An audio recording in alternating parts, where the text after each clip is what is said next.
Okay. So today we're going to do some really exciting activities today, doing some field data collection. So we're going to use two different applications that will work on a mobile device or through a browser. And we're going to see how to use those to map data in the field, and also ways we can use these tools to crowdsource or get the public to participate in collecting or providing data to you. So what we're going to do is, it's a bit different than our other workshops so far. This is my entire presentation today in terms of a PowerPoint. The tutorial document that we'll go through is at this website. If you'd like to pull up that address, bit.ly/Clemson GIS, go ahead and open that in a browser on your computers here. There's no data that we need to download. What we're going to do is, like I've said, use a mobile device. So your phone or a tablet, we're going to use first the Collector for Arcgis app.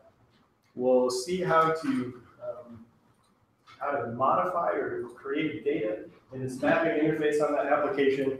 Then we're going to go outside and actually map some stuff right around the library here. We're going to map the locations of the trees. For those of you viewing remotely, I encourage you to also go outside and map things around where you are. Then we're going to come back inside, learn how to set up the data in ArcMap to publish to this interface, to make it available for people to go and use through this app.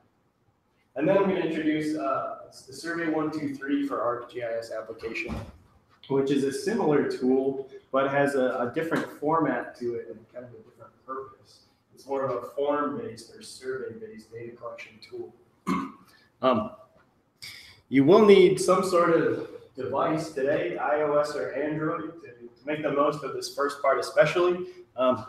I have, let's see, 1, 2, 3, 4, 5, 6 tablets. If somebody wants to use one, I'll have 7 once the attendance tablet finishes going around. If you'd like to use your own phone, you're more than welcome to. If you'd like to use one of our tablets here, you're more than welcome to. This will save battery on your phone. You have a bigger screen to work with.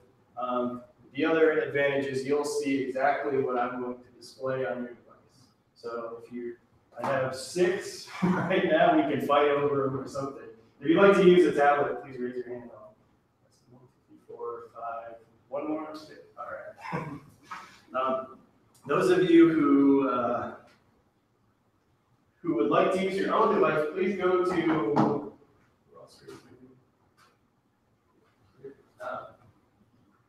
please download the Collector for ArcGIS app from either your Google Play Store or the iTunes Store, whichever is the one that's correct for you.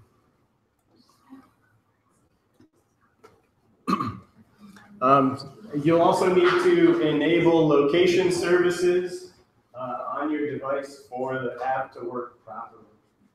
What was the app called? Collector for ArcGIS. So if you pulled up our workshops page here, this is that bit.ly/Clemson GIS site.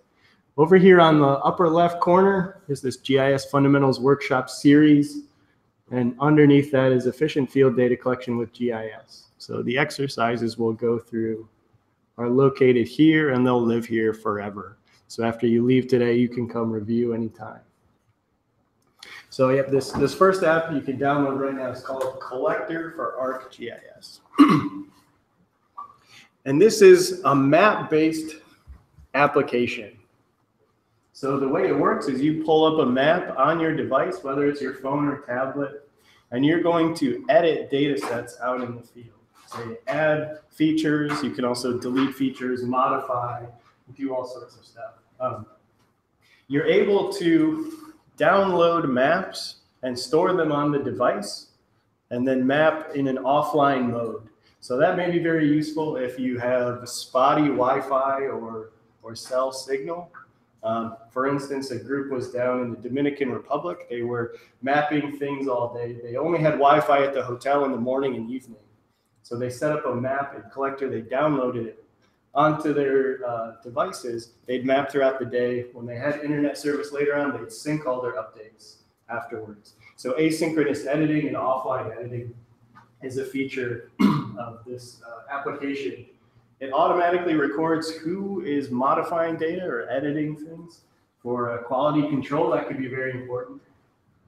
You can specify different levels or permission levels. So some people may be able to edit features, create them, delete them. Other people may be only able to view them or say modify attributes but not remove features. There's lots of different user roles possible. An important part of this is the design of the database for the data you collect in the field. And we'll see how to set up a fairly simple database in ArcMap to ensure that you get the data you need. An important point with Collector is you can map points, lines, or polygons. Basically, any type of vector data is supported through the Collector for ArcGIS application. The other app we'll go through today and do an example with this Survey123 for ArcGIS. So this is a form or survey-based application where you build a series of questions and then a user answers this form or fills out this survey. So it's very nice that there's a browser-based version of the application. You can build these surveys just using a browser without downloading any software. And then you can distribute your survey using just a URL. So you can send that out, distribute it to the public, and easily engage lots of people and have them contribute to your database here. One of the main differences is you're only able to store location information as points. So here we're essentially dropping pins in the earth, and each one of those has all sorts of attribute information. You're not able to modify lines and polygons like you would in Collector. But these are the two we'll look at today. So did everybody get Collector for ArcGIS on their phone? No? Said it wasn't compatible with my device. What do you have? Really? Yeah. We have our other. Did everybody else get it? Anybody else not able to get it? I tried downloading such a login to sign into the Arcgis Online Map. I'll hand out a user account, so don't worry about signing in yet. We'll just have you use one of the tablets. Okay. Once the one people are signing in with makes its way around, you can just hang on. Okay. Who has that one right now? It's coming.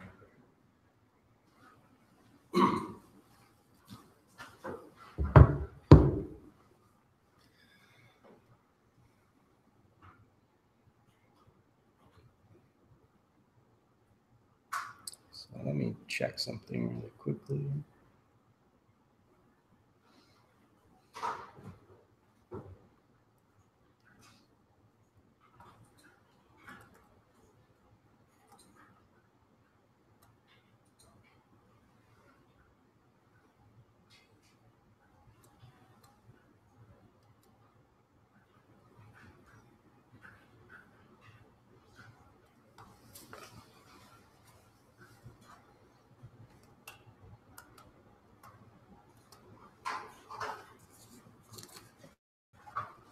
Okay, so I'm going to pass out some usernames and passwords for you. These are very important.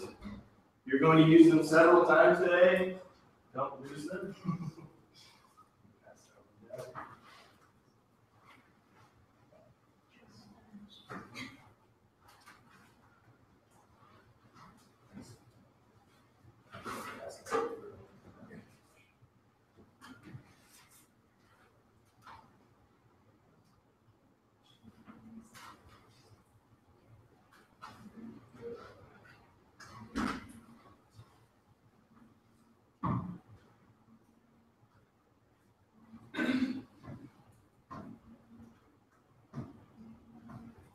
So in a minute, I'm going to broadcast my tablet up there, and we're going to log in together here. I'll show you how this application works.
And for those attending remotely, Bo, I see you've logged in using your username. Use your Arcgis Enterprise account. You should have the material shared with you. Marzia and Mustafa will provide some usernames and passwords.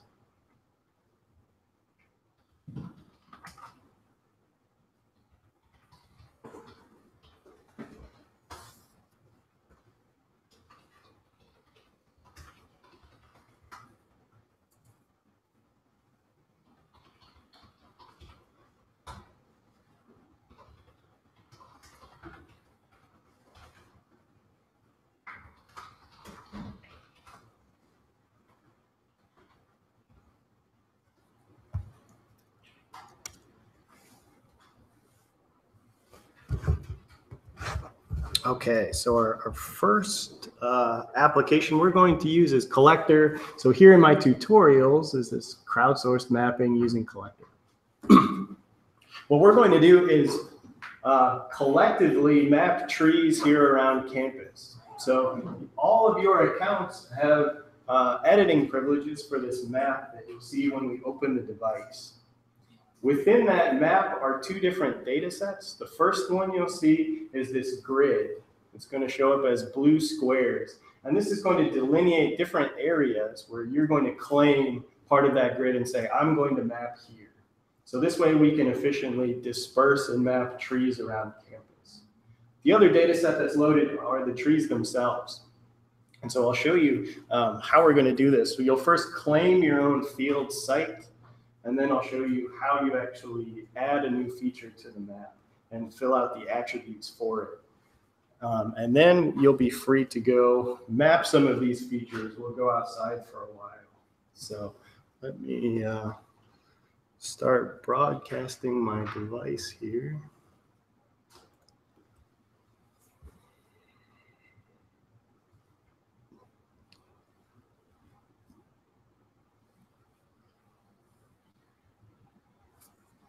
Okay, so hopefully you see this sign-in page. Once you've opened Collector for Arcgis, does everybody see the sign-in page here? Mine already went straight to Okay. Oh, that's right. If you have, if you already have a tablet, what you want to do is tap in the, I guess mine doesn't have it. In the upper right corner are 3 dots. You can't see me, but there are 3 dots, and then tap on Switch Accounts. And then it'll bring up a new page, and under CU Collector, whatever's already in there, tap on Sign Out.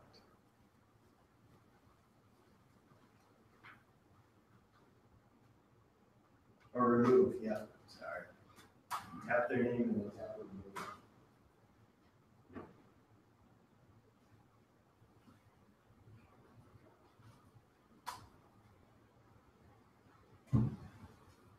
And once you fill out this one, you can just hang on to that one and collect it.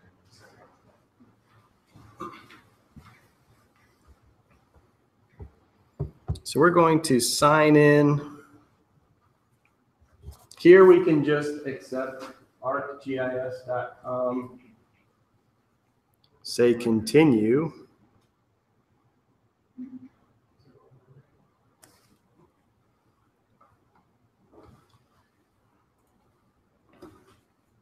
Bo, if you prefer, you can sign in using your enterprise login, or if you want another demo account, use this one. Do you click on, or is it Arcgis Online or Arcgis? You're going to say arcgis.com, and then here, whoops, this thing keeps turning off. You're going to enter the CU Collector, whatever, as the username, and then the password provided.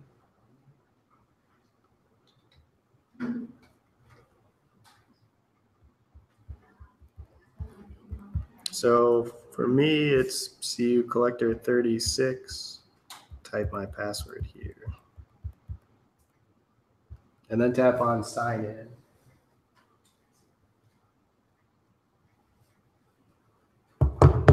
This is so small. I'll see if I can zoom in a bit. It says username you enter is not a member of this organization. Which username do you have? CU Collector 30. Try this one.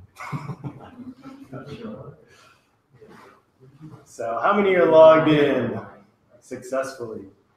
This thing is going to drive me insane. So again, how many successfully? How many not?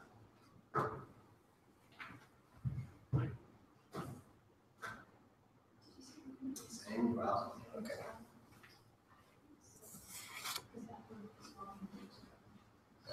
Don't know why you're doing that. Oh, which one did you type in? Oh, no. It should, yeah, it should just be arcgis.com. We didn't need to change that one.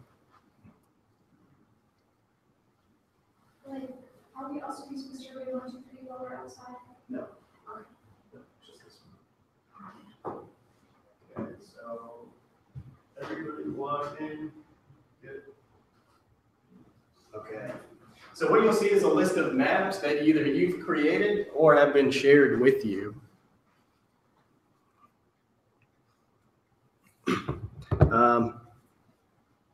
And this one, the only one most of you will see is this field data collection workshop map. We're going to tap on that. Don't click to download, just tap to open the map itself.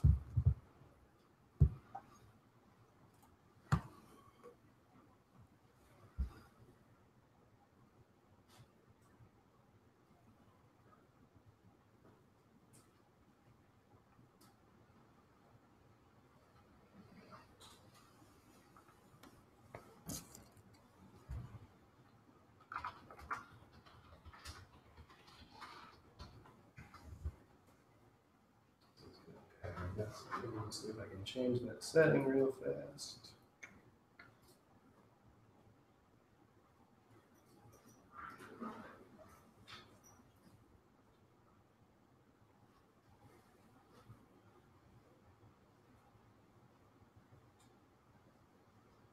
Okay.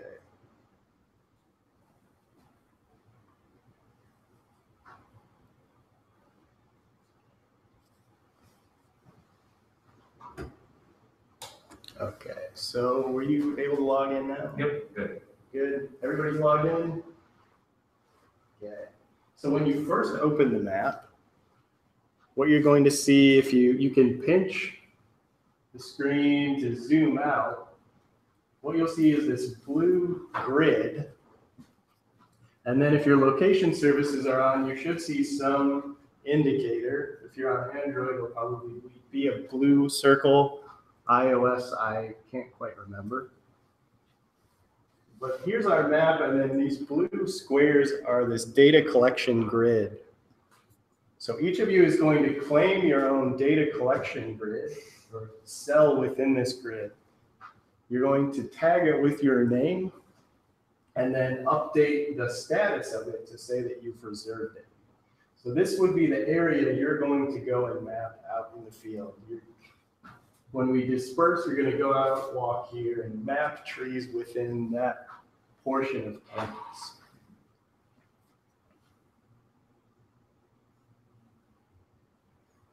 So what I want to do is I want to first show you how this works.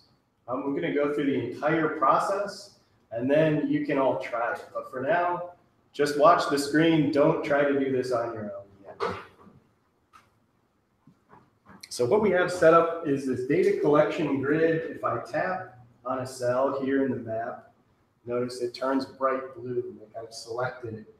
Let's say I want to map right here near Cooper Library, and I'm going to claim this grid cell. So what I'm going to do is, here on the right under features, it shows me what's selected. Again, please just watch, don't try it yet, you'll get lost. So collector fishnet, if I tap here, I can show details about it. I see there's an attribute called status, which says this cell is available. And there's also one called reserved by, where I can put my name. So that all looks fine. If I go back and now edit that feature instead, I can tap where it says this cell is available, and I can change that and say it's reserved by a student. So I'm going to claim the cell, and under reserved by, I'll add my name. And I guess it's a bit hard to see on the screen, but the cell will turn red here. So now if I tap this check mark in the upper right or upper left corner, now the data set gets updated. It shows up with this red boundary. If I tap on it, select it, and show those details, I'll see that it's reserved with my name. So I've now reserved this cell. This is where I'm going to go out in the field and map trees.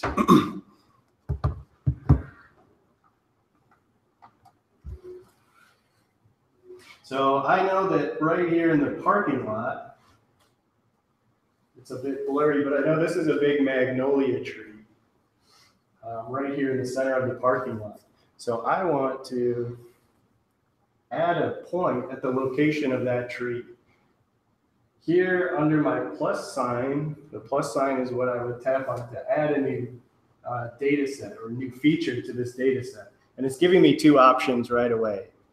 It's prompting me whether this tree is deciduous or whether it's evergreen.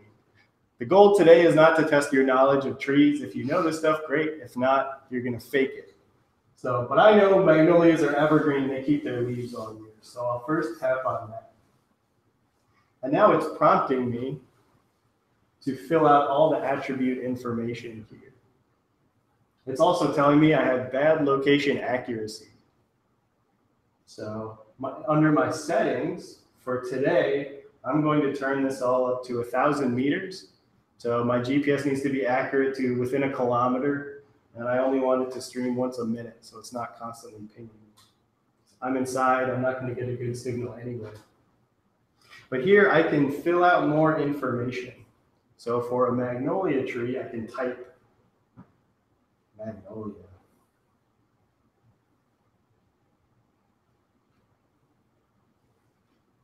Next, it's asking me for a diameter, right? The DBH, or diameter of breast height, is a measurement of the thickness of the tree trunk at your chest level. And it's asking in centimeters. So this one, again, I'm going to estimate when I'm out in the field here. I know it's probably about a foot. So we'll just say 30 centimeters, a little over a foot. Tree condition, if I tap on this, it prompts me. It says I can select the tree is in good condition or in poor condition. I'll take a look at it. I see maybe it's in bad condition. There's a notes field. I can give a description of what it is. Maybe there's some sort of beetle infestation.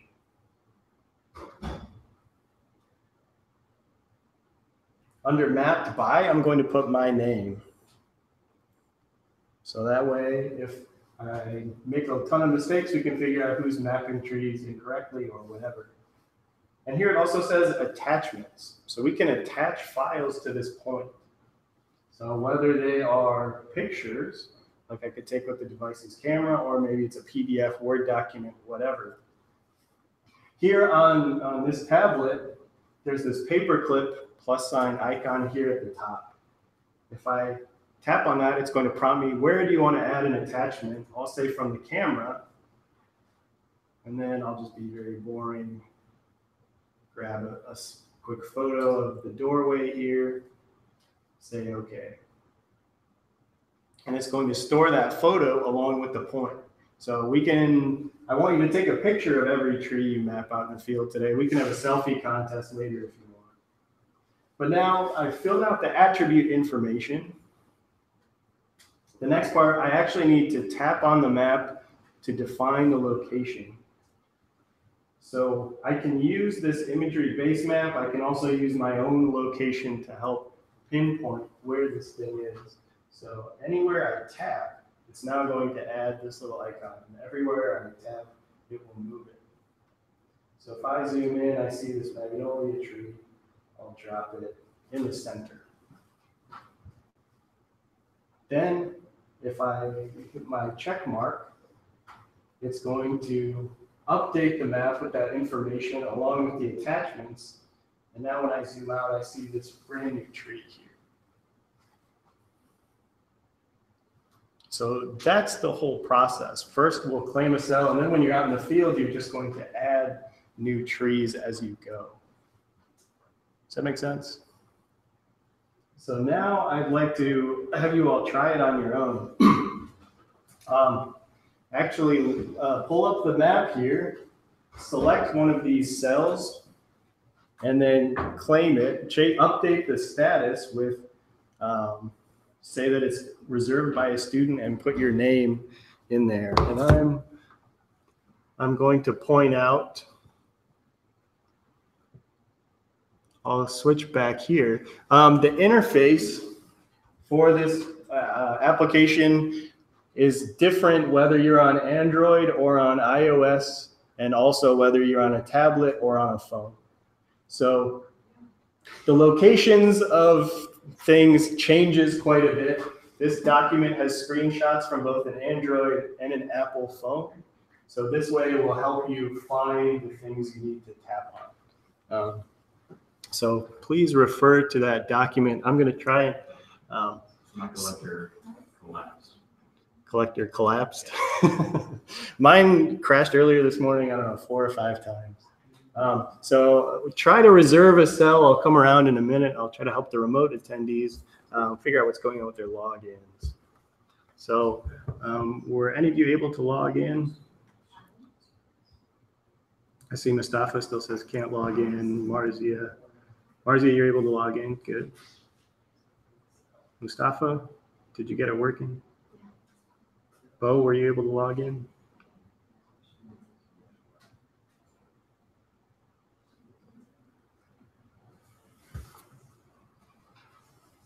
Okay.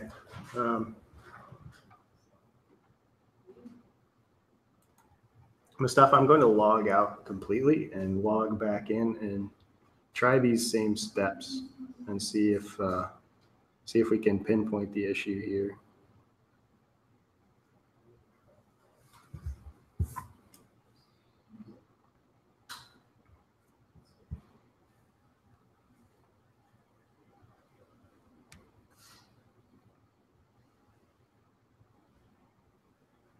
So Bo, your enterprise account should have the material shared with it. If you log in using the enterprise account, you should see that map there. Can you try logging in with that account? So Mustafa, can you go back to the sign-in screen here and let me know when you're there?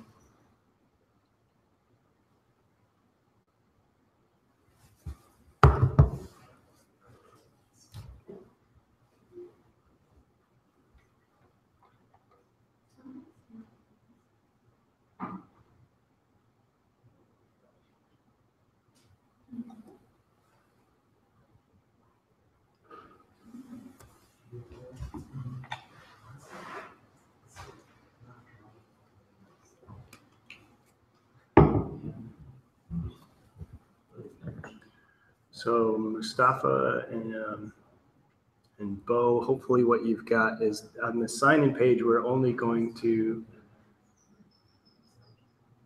log, okay, you're logging with student 33. You don't see that one available to you?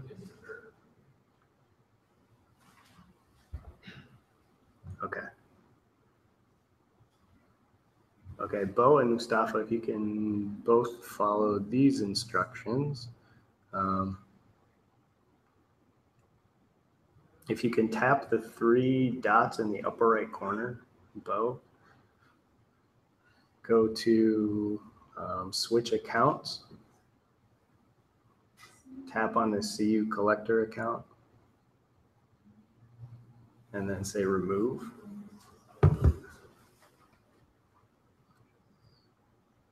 I'll have you log in with your enterprise accounts.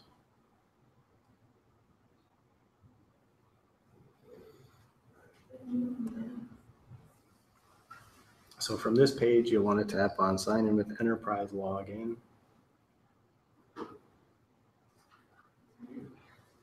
Type Clemson in the box and continue.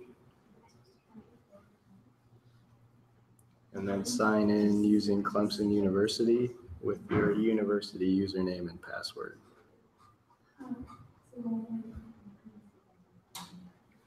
And once you've done that, let me know that you're logged in. I need to share some materials with you.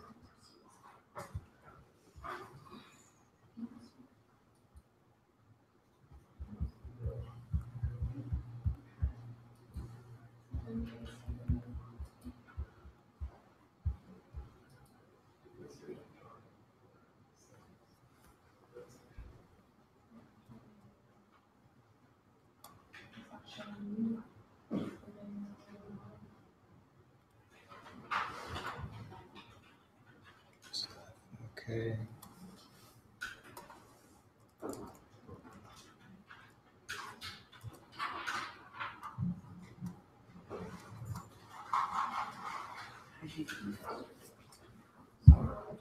Okay, Mustafa and Bo, you should both be, still can't log in. Can you close the application completely?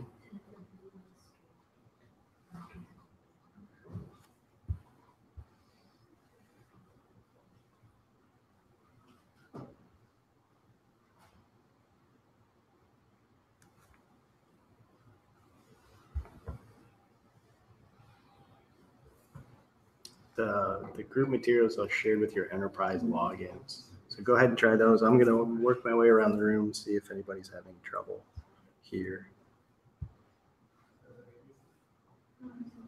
So I'll check back in a minute. Okay, so if I pull up my map here, I see lots of red cells. Good. Did everybody claim one? So, I did one in mine, I'm not sure when you look at Wilson's, and like, when you look at it, it's not as much. Okay, so if you tap and go back, exit your map, go back to this screen, and then find the more options, and then refresh. That will grab the latest version of the map and data.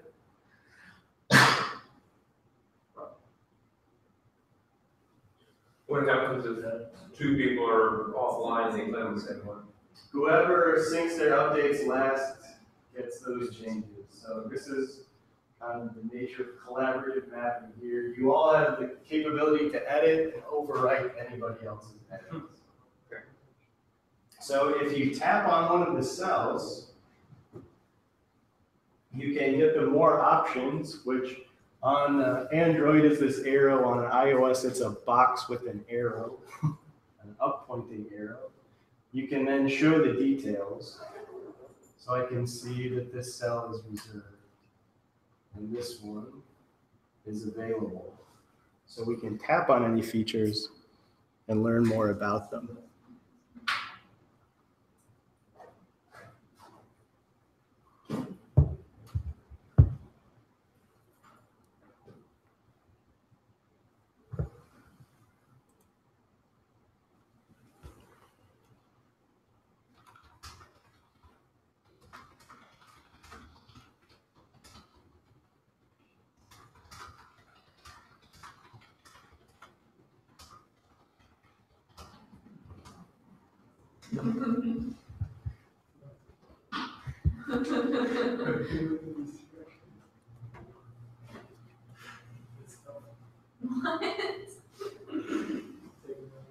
So once you've claimed a cell, let's test out adding a tree to the map. So we're all going to map this same tree that I did before as an example, this magnolia tree in the parking lot out there.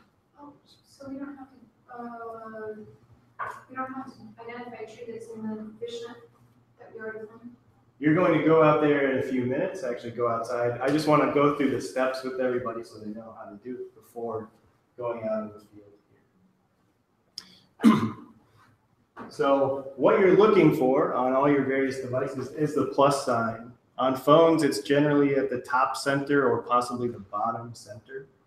On the tablets, it'll be probably here. So we want to tap on this plus sign, and that is the add a new feature button.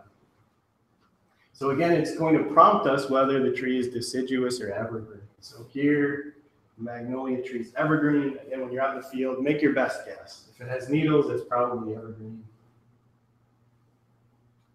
So once we've tapped on that, we're going to fill out attributes. For Android users, you generally won't leave this screen as you're updating. For iOS users, every time you tap on an attribute, it'll probably pull up a new window where you'll fill out and then tap on done at the top. So again, different interface for different users.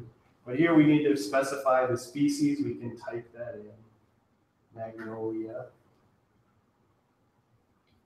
Add the diameter, your best estimate. Put in some number here, we'll say 50. Tree condition, good, mapped by Blake.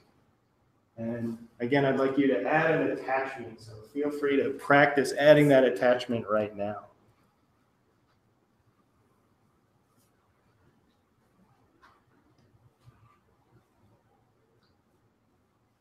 And then we need to tap that location on the map.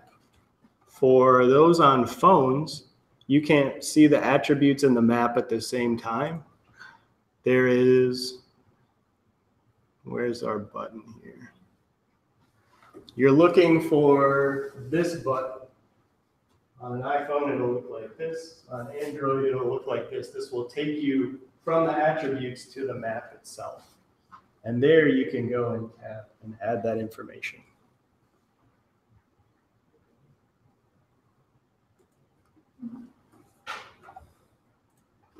So again, we're looking for this map, map button here.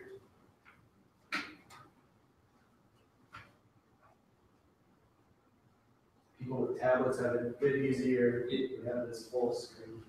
It crashed, and then when I went back in it, so I was trying to go back to all, but then it told me there's okay, right in my house.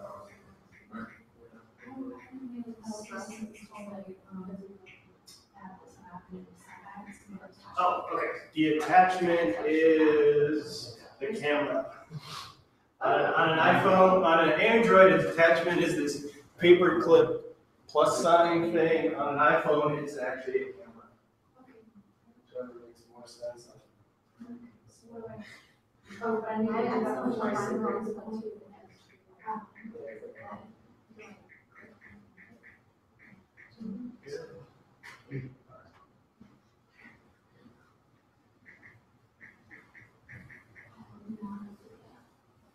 So if I bring my map back, I'm going to add my point. I see it sends the updates. I'm going to go back and refresh and open the map again. And I should see a lot of trees start showing up in that same location, and I do. All right, and I can tap on any of those, show the details, and I can see who's mapped them.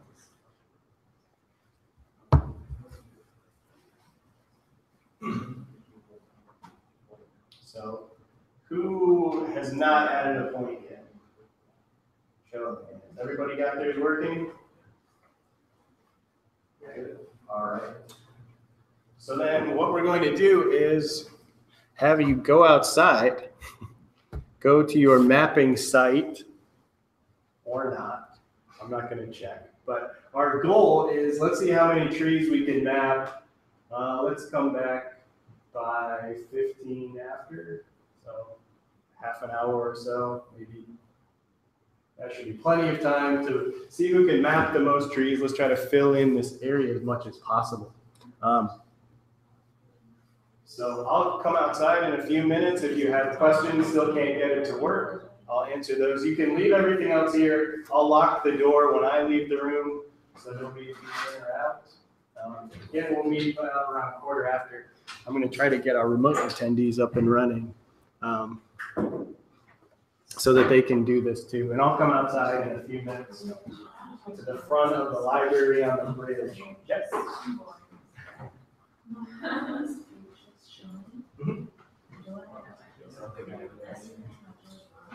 So this is because you selected something, and it's identifying multiple potential things you may have tapped on.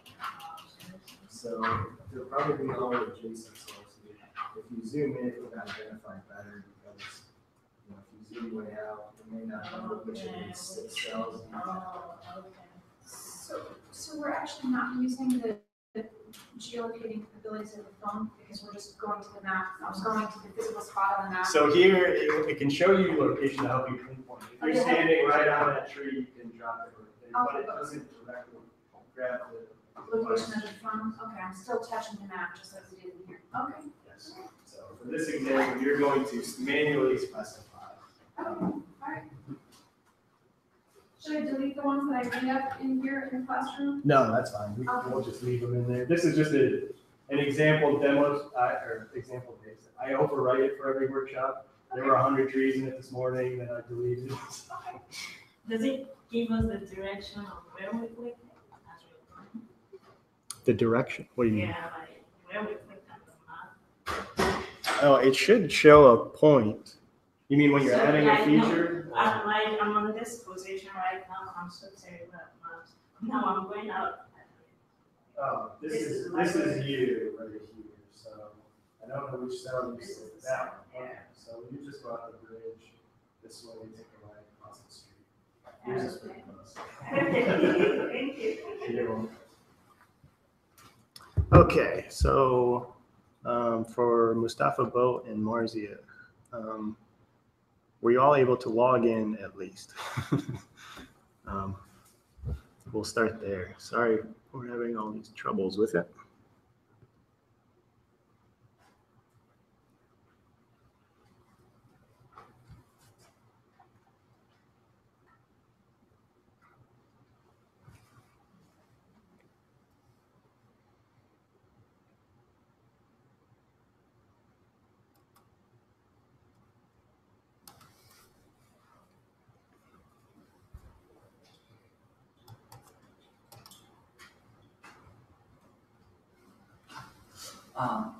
I Mac created this job because I have a deal with another course.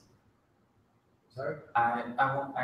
Mac can don't do the field survey, the mapping. You don't want to do it? Yeah, That's fine. I think it's kind of easy. Oh. Yeah. Sure. I have used it before. Okay. Yeah. Yeah, you know. Yeah, it's You don't want to. yeah. The data is not important. Yeah, it's more just a demonstration and example. Yeah, I got your point. Yeah, it's very clear. Yeah, it's very clear. Yeah, if you don't want to go outside. And I have to work for another assignment. Okay. Yeah, absolutely. I return this. Sure. Thank you. Thank you. So I've shared the materials to Mustafa, to your enterprise account, and to Bo, your enterprise account. What you may need to, if you're logged in, you may need to refresh to see that map show up.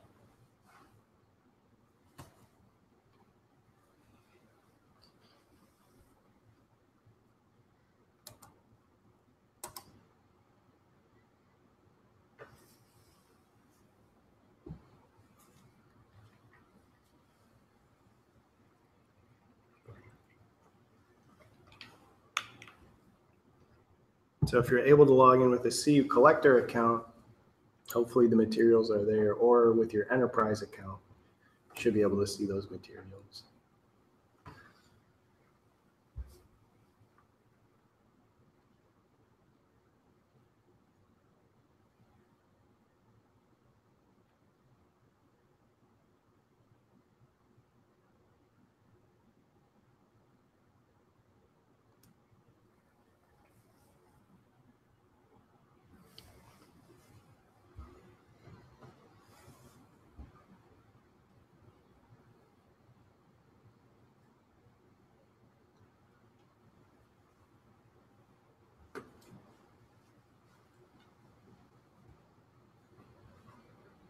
So if you are still having trouble logging in, let me know. We'll try to work through this so you can grab the exercise and try it out. If you're able to log in, let me know and I can go through the steps again.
Marzia, which account are you using? Were you able to log in with the CU Collector account or using your enterprise login?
Okay.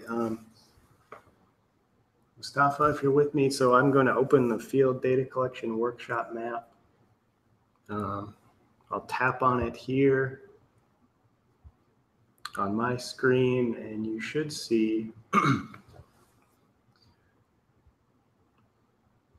it may default to your location, or it may default to this data collection grid on Clemson's main campus. Let me know if you've got that open. Marzi and Bo, let me know which accounts you're logged in with. Everything should be shared. If you're still not able to see it, we can troubleshoot some more.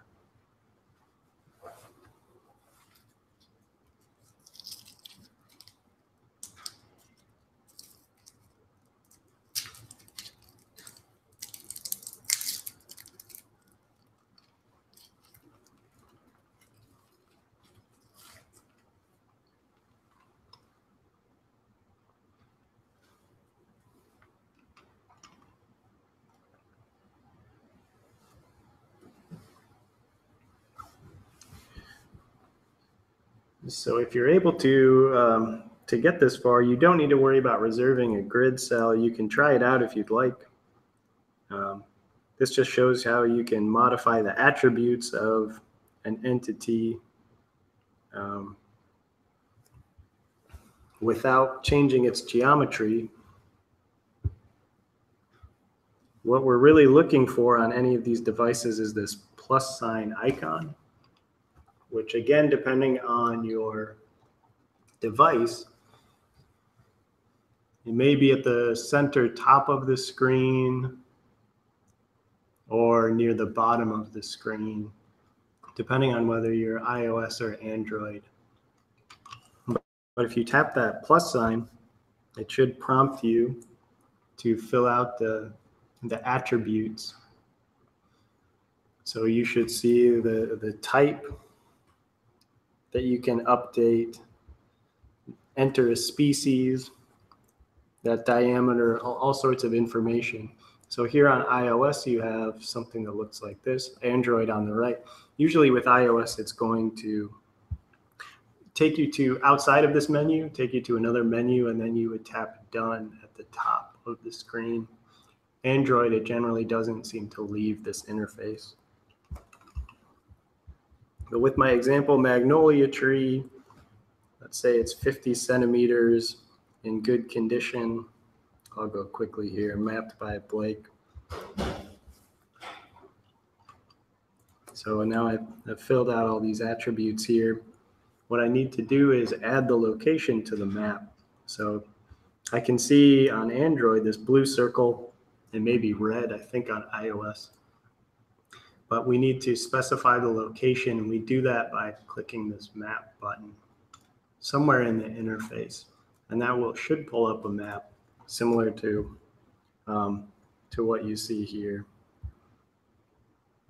where anywhere you tap, it will add that tree to the map. And then you can tap done or a check mark depending on your operating system. So again, let me know if you're able to log in or not. We can continue working on it, trying to get you in so you can try it out.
All right, as we wait for the last few people to show up again, hopefully nobody got lost.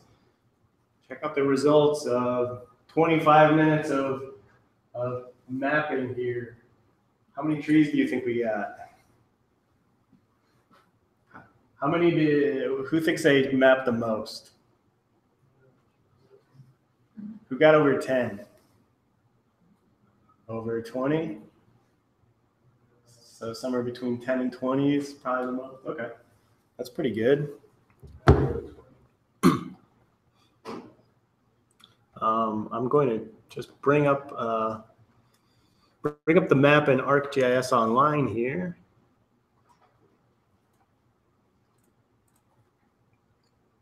So here's our data set. In just over half an hour, we mapped this much of campus. Pretty good. If I pull up those attributes, we got 153 trees in that amount of time. A few of them were our test trees, and that's okay. But now we can see all this good information.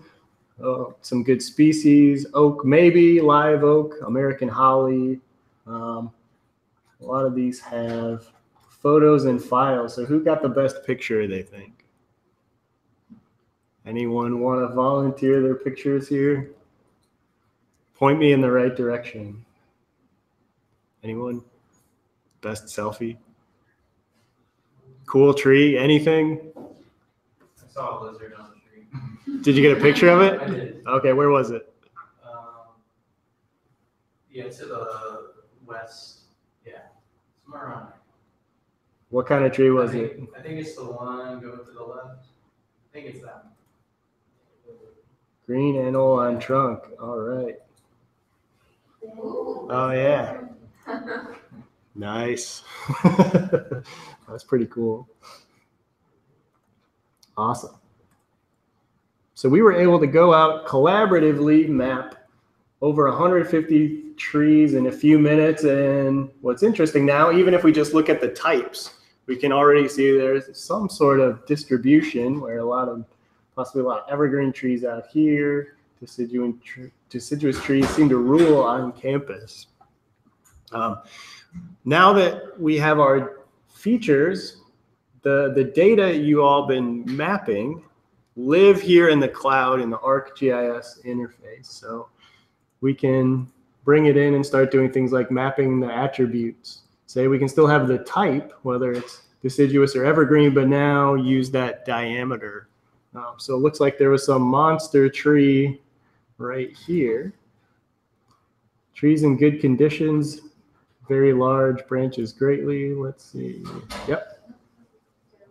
That's all right. Shows off a pretty good trunk there, right? So any other comments, questions, observations on the application, your experience, questions with it? How accurate? Obviously, the accuracy of the location depends on the device, but like, is there a way to get it more accurate? Because sometimes, especially in between buildings, I'd be sitting there and one would be drifting almost across that whole square. Right. Because these tablets will often pull GPS from Wi-Fi and not just satellite. You'll see, oftentimes it shows me over at Watt Center if I'm standing here. So the answer really comes down to it's as accurate as whatever you can hook this up to. So if you have centimeter accuracy GPS, this is compatible with almost all of them. You can get that type of accuracy. Could you hook that up to the tablet directly, or would It would depend on the manufacturer and the tablet. And that's sort of okay. outside the scope of this. The application itself is designed to work with exterior GPS receivers of high accuracy, if that's what you use. The hardware is anyone's guess. We ourselves have a Bluetooth satellite receiver that talks to these tablets, and that has accuracy to about 1.5 meters, which for a mobile device is pretty good. If you're a surveyor, pretty bad. So again, it depends on the user, what you need. Other questions or observations? Good question. Yeah. With this, did you say you could draw polygons? Yes. By Yeah, so the interface would be the same, except you are going to then define vertices as you add these points to it. So if you were standing at the corner of the field, you could add a vertex and then walk. And you can do streaming recording, say if you want to map a road or trails. So you set the database in the actual program in Collector, say, like, obviously we had some attributes that we assigned for the tree. Do you actually set that up before you import or whatever? Like, Yes. how does that work? So we're going to do that next, Okay. is to show you how we set this up. Any other questions about the app or comments on the experience? Don't worry, we didn't miss anything too important. All right.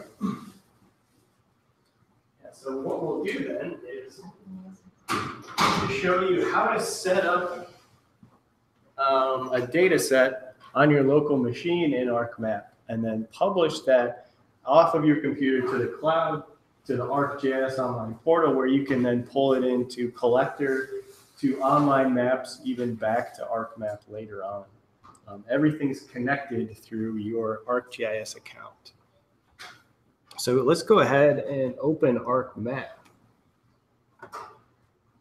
So we'll go to our Start, All Programs, to the ArcGIS folder, and then to ArcMap 10.5.1, which I have somewhere. Here it is.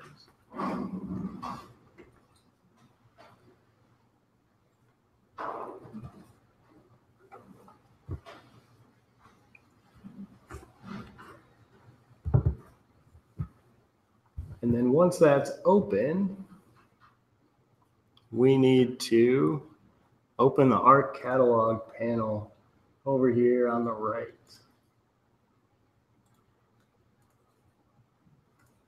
And I'll wait a second for everybody's program to open. So let me know when you have ArcMap open and Arc Catalog on the right.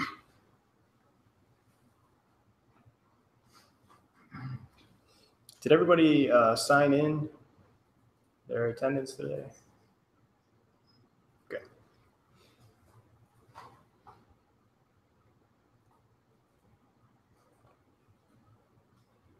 So we're going to start by creating a new folder on our machines here on the D drive, this big second hard drive that doesn't get reimaged all the time. So first what we want to do is set up a folder connection through our catalog. You can click Connect to Folder up here, expand the computer drop down, and then just click on that Data to D drive. Click OK. And then I'm going to go to that folder connection, right click on it, say New Folder. And we need to rename it from New Folder. I'll call it Field Data Collection. And then put my initials after it. There may already be a Field Data Collection folder from earlier today. So add your initials at the end of that name. Field Data Collection.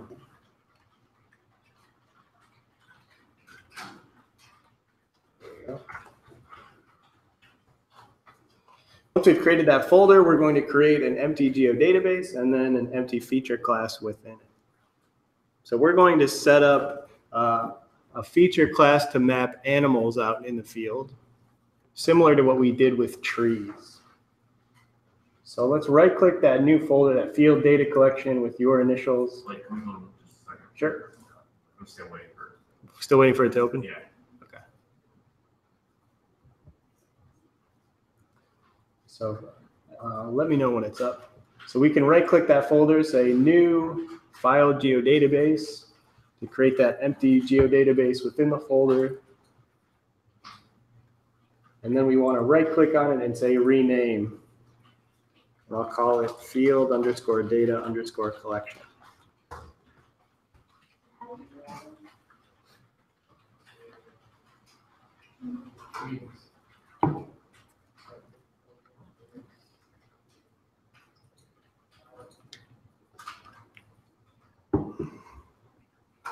So how many are not there yet?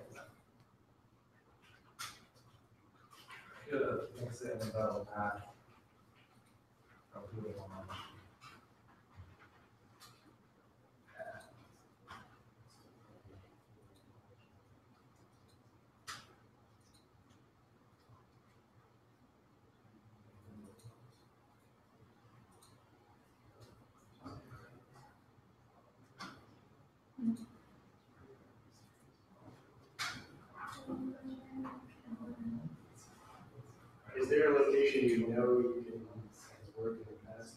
You just-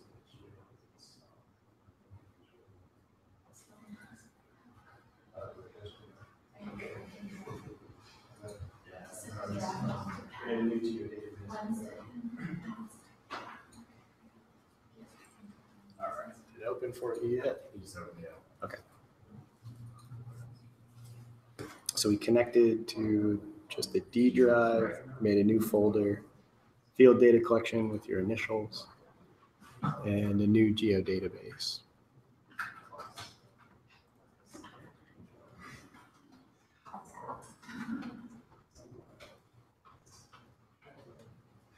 So then we want to right click our geodatabase we created, select new, and featured class.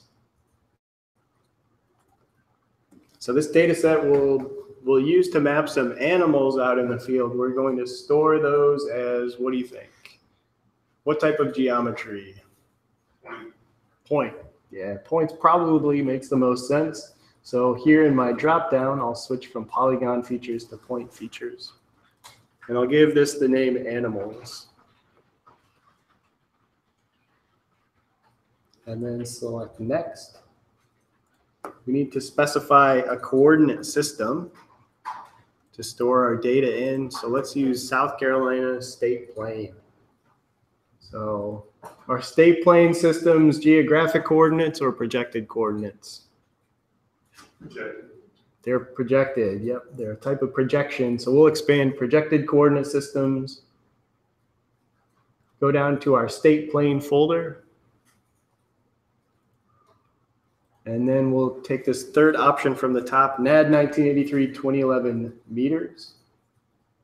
Expand that one. And then scroll down our list till we find South Carolina. We go back to starting a new feature class, and that's where I got it. So it's trying to catch up. Yep, sure. So I just gave it the name animals and we're saving it as points.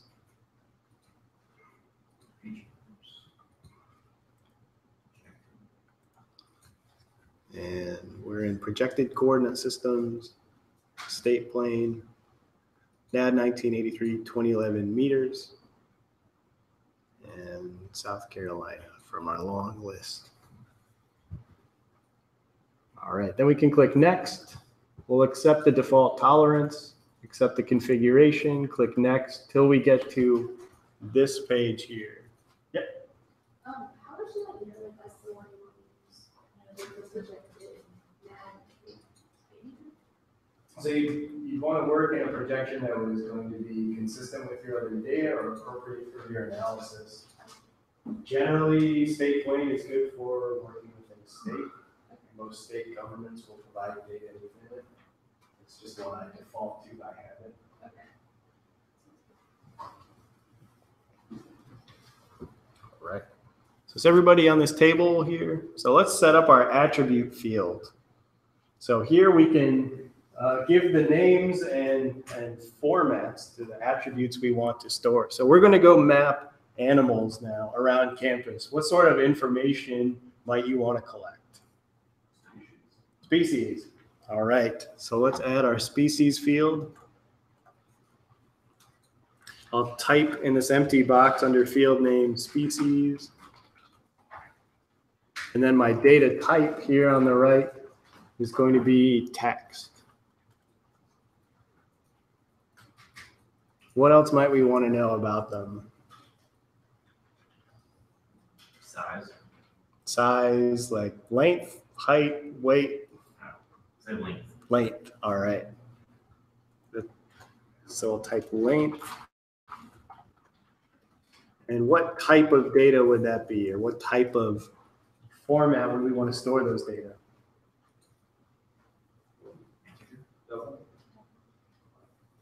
I hear float, integer, double. Not integer.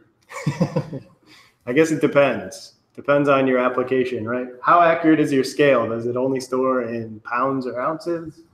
Or can we store, I mean, this would depend on you and the data you want to collect. I'll just put a float so I don't restrict myself to integers only.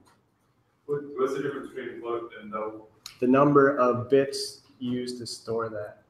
The double is twice as many. In accuracy wise. It might even be backwards. I have to double check because Okay. I think they can both store decimals. It's just the number of bits assigned to each one. What else might you want to collect? Sex? All right. And that will be what type? Text? What else? Anything? Any ideas? Color, sure. And we can set that up as a text as well.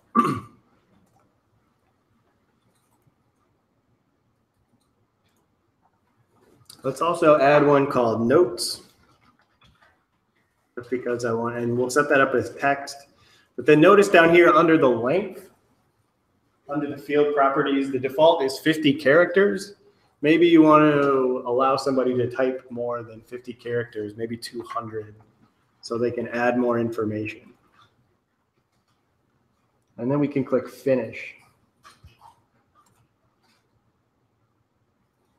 So here's my animals feature class within that geodatabase. It gets added to the data frame. Nothing exciting yet because it's just empty data. Question? Yeah, I just noticed that on the pull down menu, raster was an option. Is it possible to have images as part of this? Yeah, I was at the bottom of this is raster. Just made me curious whether or not, you know, an image could be attached to the room. Attachments would be different than storing as a raster. I actually still have to see that.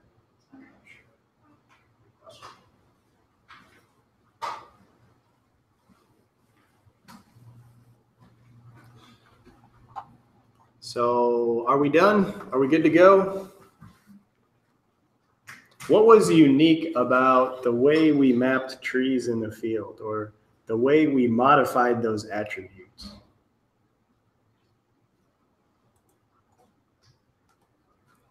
Not that one. One of them had a drop down menu. Yeah, drop down menus, right? So if I add a tree, let's say it's deciduous, my tree type, I had two options, pre-selected, deciduous and evergreen. Or my tree condition, it was good, poor, or an empty value. And also the diameter, when I entered that, it prompted me for numbers and not for text, for strings. So we can build in these, basically a drop-down menu to ensure the quality and consistency of our data. You know, if we were to leave the user to type in, say, male or female for the sex every time, some of those might be with a capital F for female, some with lowercase, some of them may spell it completely incorrectly or just have other garbage in there. So we can codify the attribute table. We can set up what's called a domain and then assign that domain to an attribute table or field. A domain is a list of acceptable values where the attribute can only be one or the other or empty. So we're going to set up a few different domains, add values to those domains, and then link them back to the table. So we're going to do that. Let's try it for the species to start with. So what we need to do is go into the Arc Toolbox. So either here at the top of the screen or over here on the right, we can click and open the toolbox. It'll take a few seconds to show up.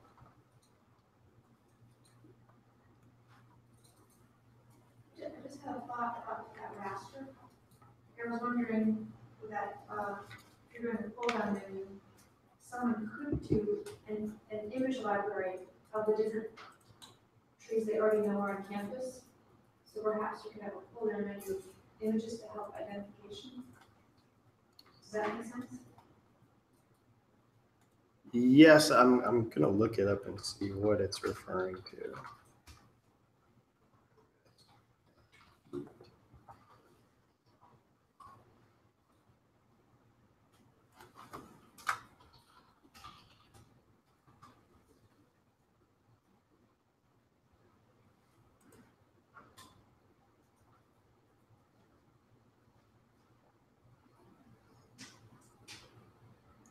Now, your first thought was correct that it can be an image or another raster data set of geospatial format, different than an attachment, which is a link to an external file. This will store specifically some sort of raster.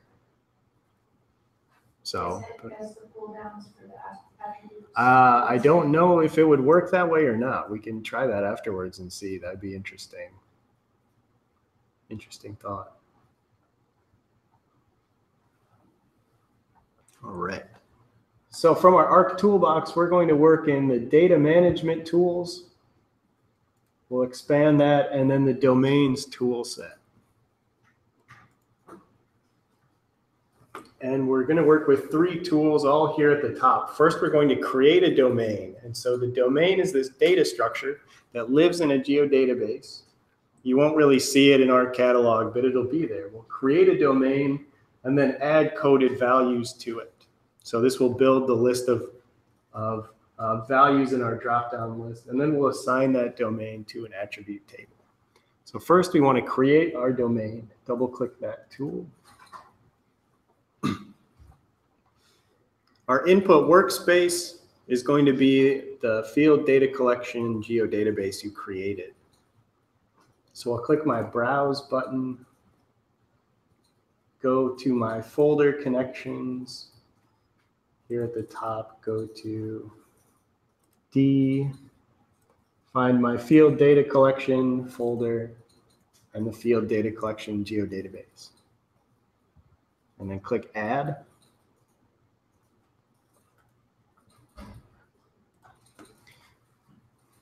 So we need to give the domain a name. I'm going to call it, let's start with sex. Let's create, or no, we said species first, right? Let's do species. Description, species of animal. We can type that in. Field type, if you look in the drop-down, these are, we need this to match the type in the attribute table, so that's going to be text. And then our domain type will be coded, and we can accept the other 2 defaults here. So if you have those set, click OK. Is everybody there? We're good? Okay. I'll click OK. Create domain completed. So then I need to open my Arc toolbox again and run this add coded value to domain tool. So here our workspace is going to be that geodatabase again, the field data collection geodatabase. And now under the domain name, it should show species, that domain we just created. So our code value, this would be the value in the attribute table we want. So what's a potential animal we might encounter as we walk around campus? Squirrel, yeah, lots of big meaty squirrels. So I'll type that in for the code value and also the description.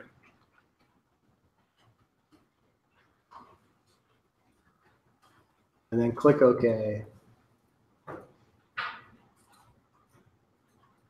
And then I'll run that tool again. We're going to do this quite a few times here. We'll add a coded value to the domain. So my input workspace is the field data collection geodatabase. Domain name, species. What's another animal we might encounter?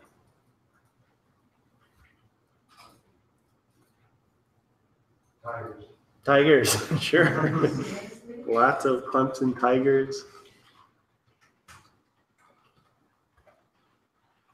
Click OK, run the tool. Let's add at least one more. So add coded value. Go to my field data collection geodatabase. What's another animal we might run into? A bird. All right.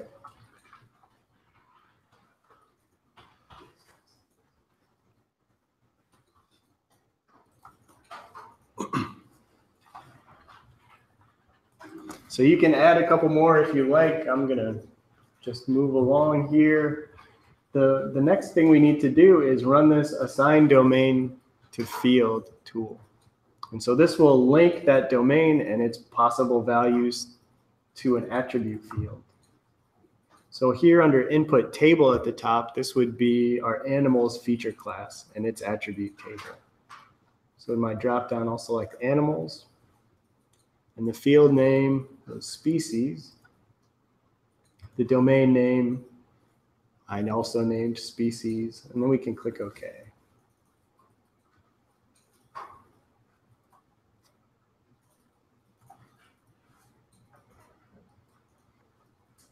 So now you can just watch for a minute. You don't have to try this yourself, but if you remember the editing session when we modified the geometry and attributes, notice here in my attribute table, I can, if I go to species, before I used to be able to just type, but now I have a drop down. Under color, I could still type. It's blue. Species is restricted to only these values or being null. So blue squirrel, I'll just discard my edits here just to show you that this domain works in the desktop just the same way it would in online. Is everybody with me? Got the domain linked to the field. So now let's publish this data set. We're going to publish our map into Arcgis Online so that we can bring it into Collector or anywhere else. So what we need to do is here in the table of contents, we're going to remove this business analyst network barriers. We'll right click on it and say remove. And now we're going to go to the file menu and we're going to sign in to ArcGIS. So I went to file, sign in. You're going to sign in using that CU Collector username and password.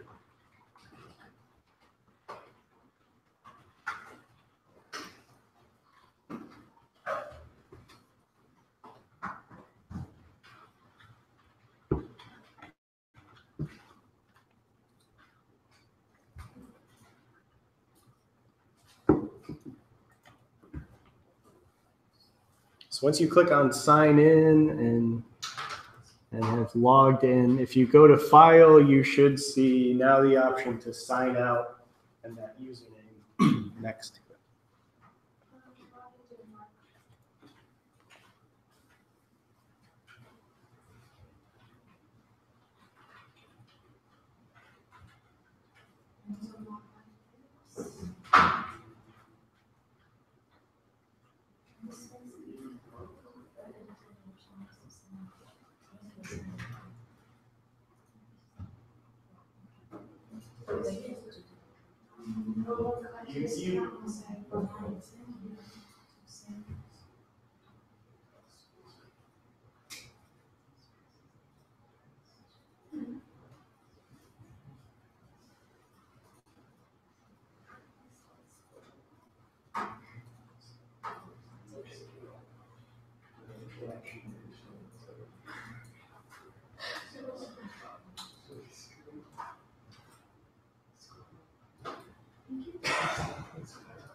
So everybody signed in.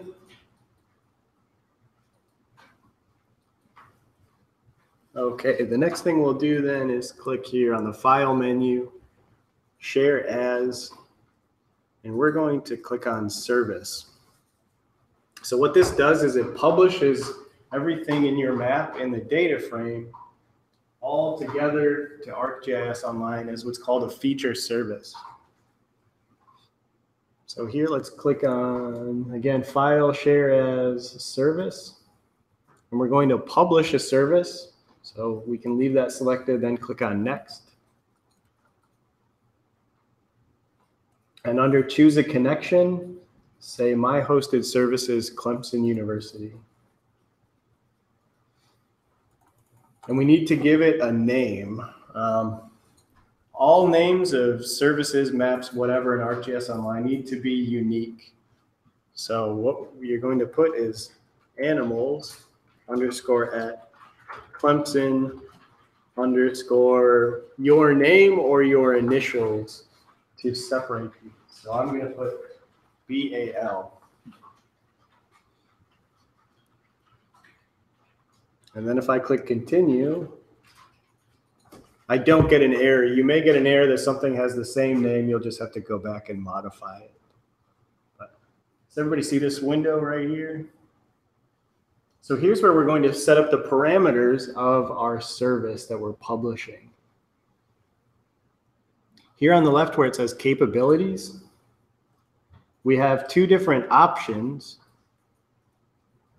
The default is feature access.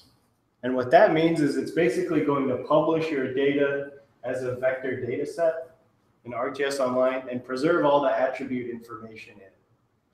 So it will work as a fully featured data set. If you check the box for tiled mapping, it will publish your map, but basically just as a georeferenced picture. So people would be able to view your data in their map, but not be able to access any of the attributes. So we want people to be able to update and work with attributes, so we'll leave the feature access checked. And then here on the left, where it says feature access, let's click on it. This is where we can customize what sort of operations users are able to perform on the data. The default is people can query it.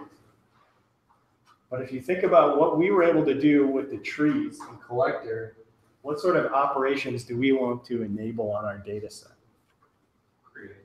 Create, yep, we want people to be able to create new features. Update, here on the right, that is modifying attributes of existing features. Sync, sure, so that way people can work offline and synchronize edits later. Delete. Right, be able to remove features that were erroneous. We can change all of these later once we've published our service, but we'll just define those now. Yep. Can you set those for different users? So like some people would have a different access than others. Yes, there within ArcGIS Online, there's ways to set this up so different users have different privileges for viewing, for modifying your data. Right. So next we'll go to item description. Here on the left, everything in ArcGIS Online needs minimum summary and tags. So for our summary, we'll type animals mapped in the field on Clemson's main campus.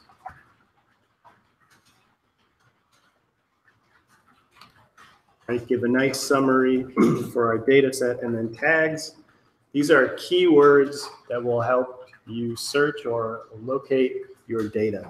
So here we could put animals, fauna maybe, field data collection, and Clemson, typing these out and separating each tag with commas.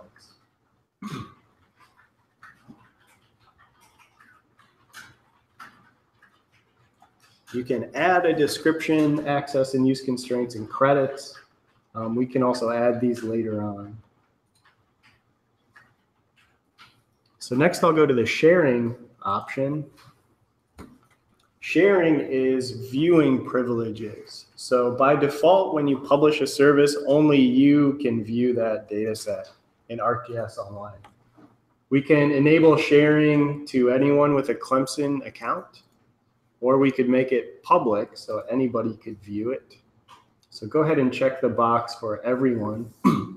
And then there's also things called groups in ArcGIS Online, which is a subset of your organization. So if you want to give specific users privileges to view or modify, you could share it to a group. But we don't need to select this one. I'm not even sure which group this is and why everybody at Clemson is a member. Anyway, let's go to our Analyze button here at the top. The check mark, click Analyze. This will show you if there are anything preventing you from publishing this service. If you have a base map in your map document, that will stop you from publishing, for instance. You can't republish a base map as your own service. Here we have a couple of medium or low severities. Those are okay. Let's just click Publish now at the top.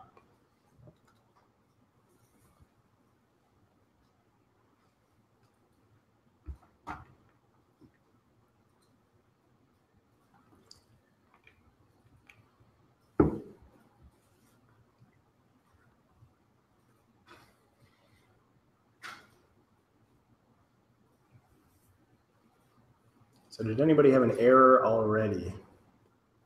Seems to be working for everyone. Generally with a group this size, at least one person will say it packaged but was unable to publish or something similar. Okay, so mine published successfully. No errors? That's actually shocking. I don't know what it is about this process, but sometimes ArcMap just needs to be closed 3 or 4 times before it'll do it successfully. So let's click OK. We've now published this feature class to ArcGIS Online as a feature service. Let's log into ArcGIS Online and see it. See what we've created. Yep. I did it. I knew there'd be at least one. So if you pull up a browser, and you can go to arcgis.com. Yeah.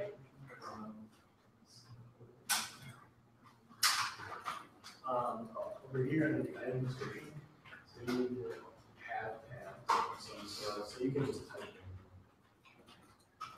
So that was the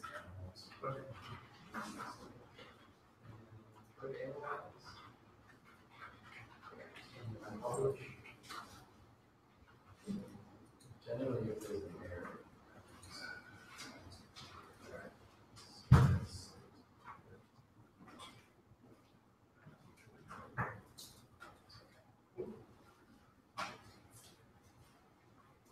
Okay, so you may be ahead of me already and have logged in with your CU Collector account.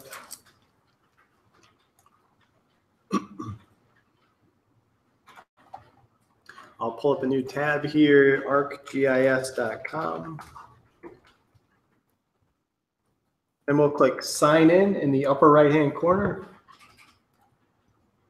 And again, we're going to log in with that CU Collector account and password. Which one was I? 36.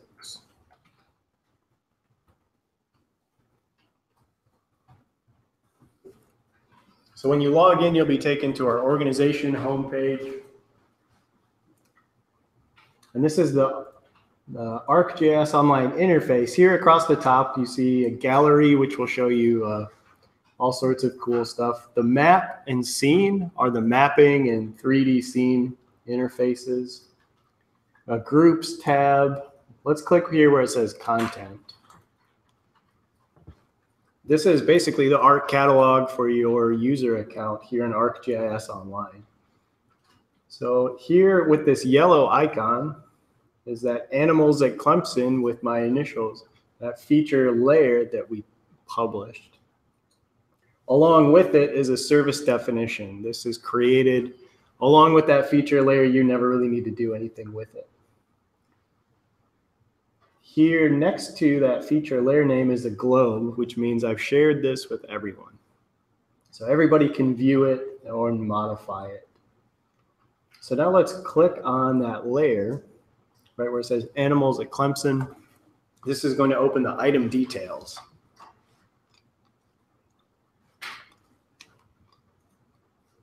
So here I see that summary, animals mapped in the field on Clemson's main campus. If I scroll down, I see tags that I've tagged this item with. I have lots of options here along the right, different places I can open the data. What I'll point out down here under the word layers, this will list all the different layers that are a part of that feature service. So if I had, say, 10 different layers in my table of contents in Arcmap that I publish all together, all 10 of those layers would be part of the same feature service, and I would see them all individually here. We just had one, so all we see is animals. Notice this option, enable attachments. So you were able to attach pictures to the trees because we enabled attachments. So go ahead and click on that. And there's some other things I'll point out. If you go to the settings tab up here and scroll down, here are all these options for editing. So if you want to stop people from being able to edit, you can turn that on and off here, as well as lots of other customization. So just because I mentioned you can change any of this in ArcGIS Online, this is where you go to do it. So I'll go back to my overview tab here. And then up here in the upper right corner, it says open in map viewer. Just click that button.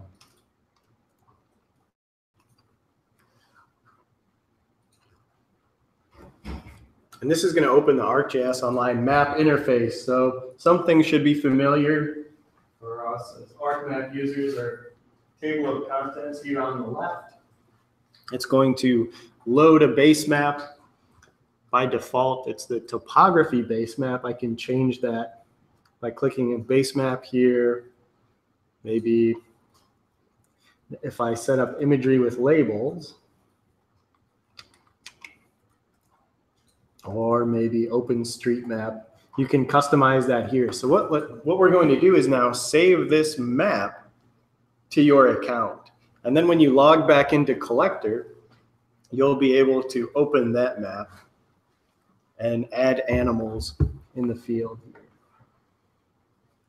So I'll go to my base map, select imagery with labels,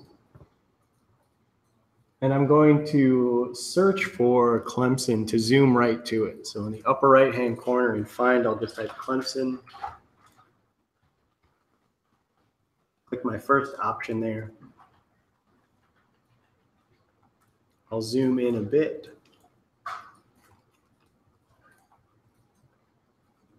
And now I'm going to save the map as it is.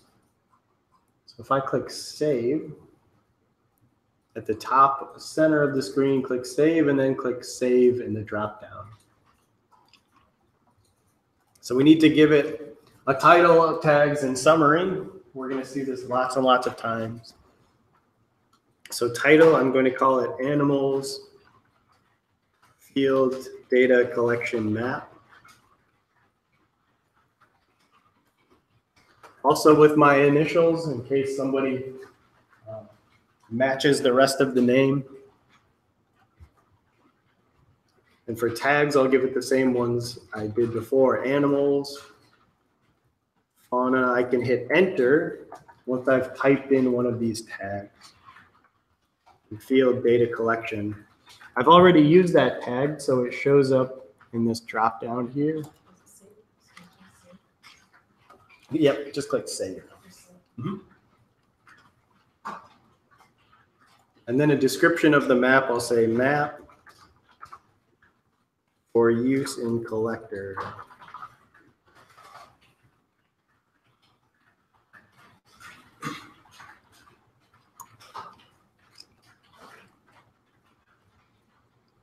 And then you can click on Save Map once you've filled that out, and then pull up Collector again.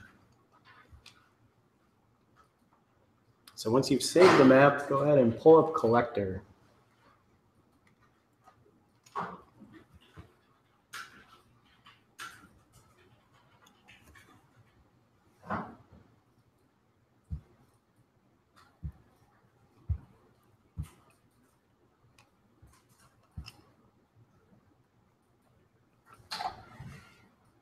So here on my account in Collector, I may need to refresh. So I have these 3 dots in the corner. These more options, if I click refresh, now I see there was that field data collection workshop map. Here's the one I just created. My animals map. So now if I hit my plus sign to collect a new feature under animals, there's my options for species. Let's say I see tigers. And he's 200 feet tall, male, notes, attachments, and so on. And then I can add him to the map.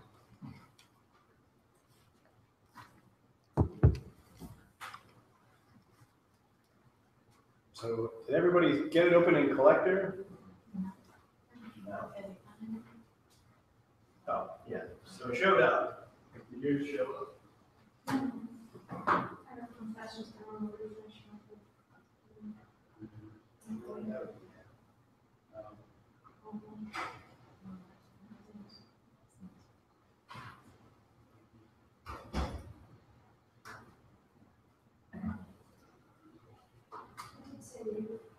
Yep.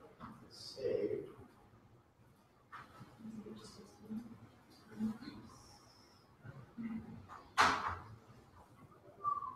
Just close the app. It should show up. I've been having this issue with the I got the eye, which is fine. But oh, yeah. So I clicked on here. Open the map here.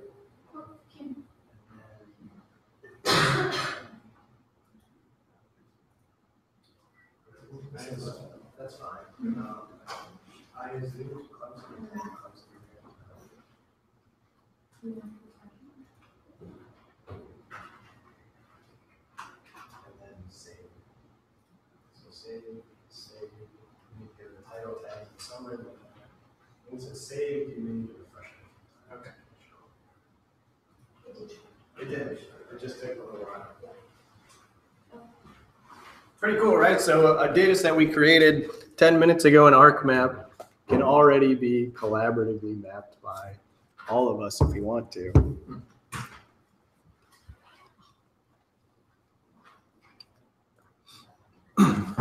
Questions on that process? And well, where would you share what somebody else would share? Sure.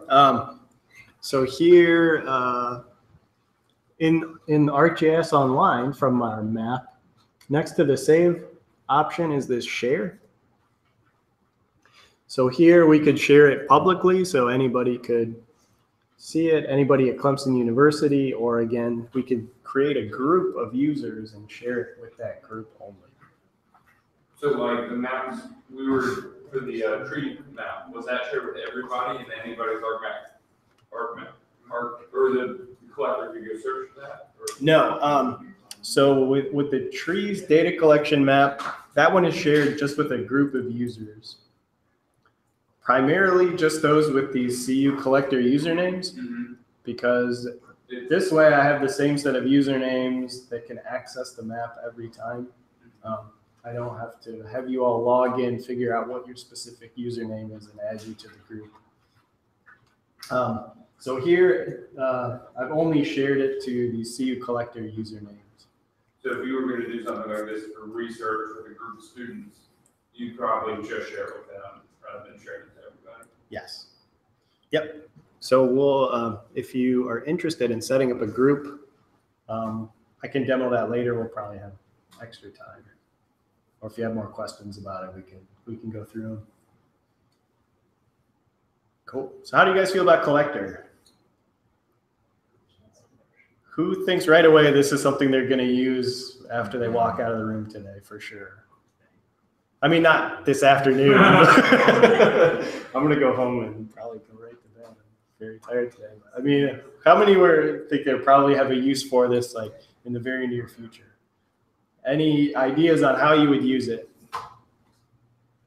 So, because I study crime and I look at symbologies and graffiti, I could easily use it to like map graffiti from different gangs. Yeah, awesome. You're using it to map graffiti from different gangs. That's a new one. That's very cool. Other ideas?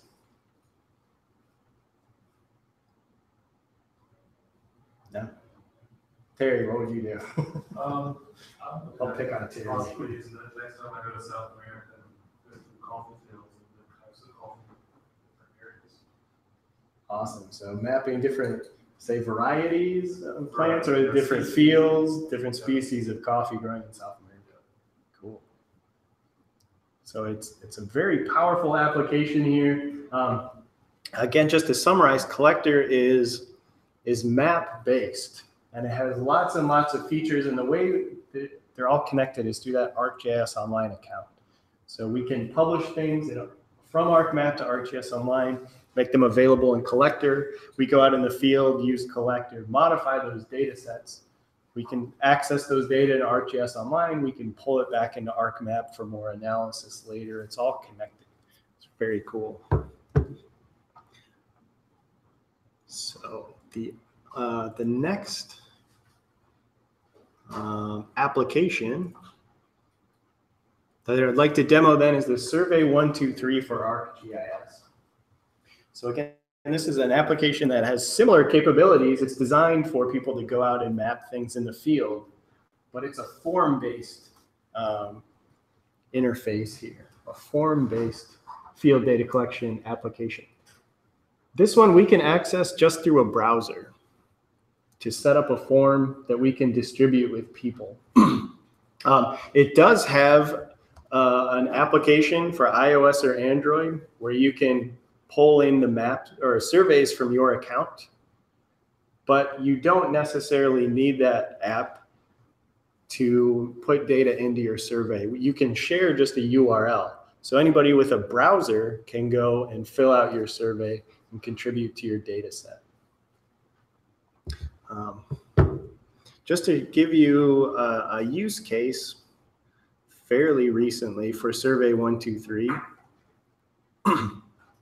was last fall, Hurricane Maria rolled through the Caribbean and did a lot of damage, especially to Dominica, where there's Clemson has research facilities, has people down there.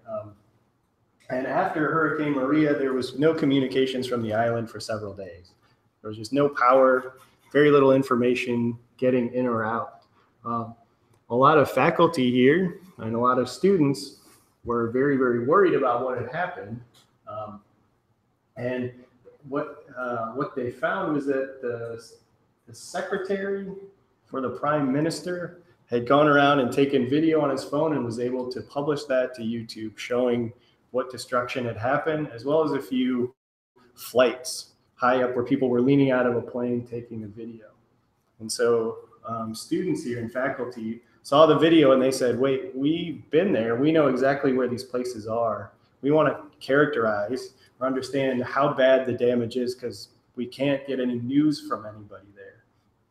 So what we help these the students do, particularly the Engaged Dominica group, as well as others, was set up this damage report survey using Survey123.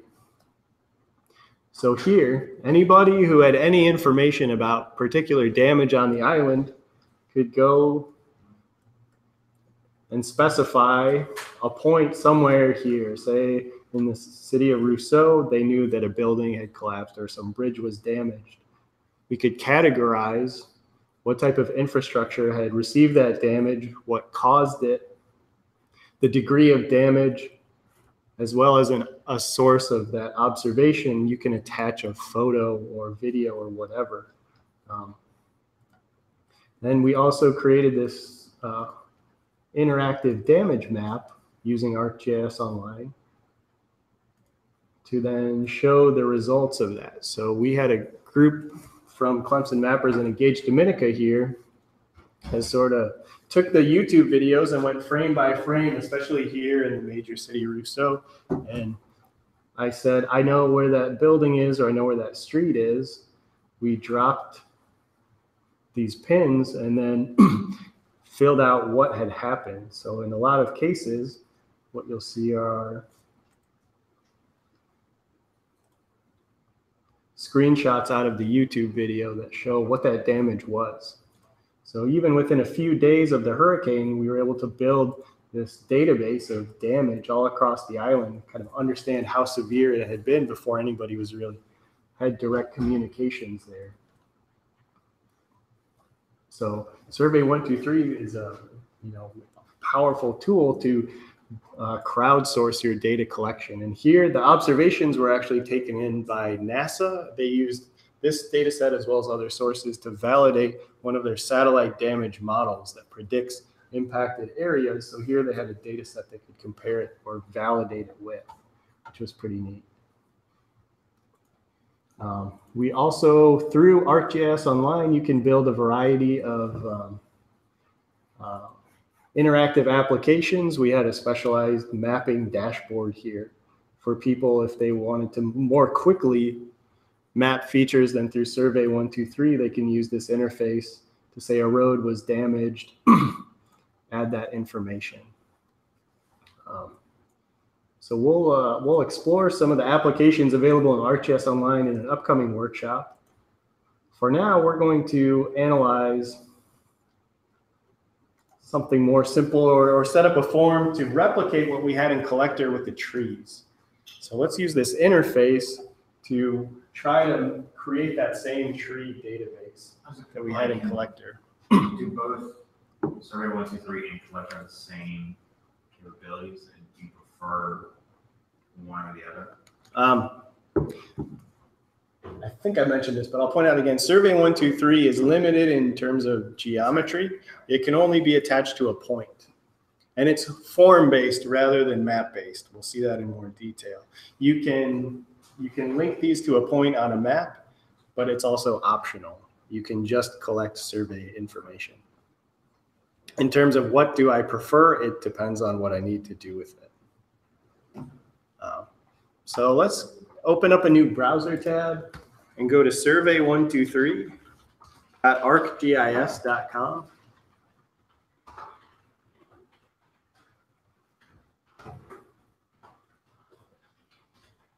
And it may know who you are and may not. If you need to sign in at the top, you can sign in using that CU Collector account. Mine recognized me already. So then we want to click here where it says My Surveys in the upper left corner. And this is going to show you all the surveys that have been shared with you. We want to create a new survey here at the top. Plus sign, create a new survey. And we're going to give it a name, tags, and summary. Hopefully this is getting familiar by now, but let's call it trees.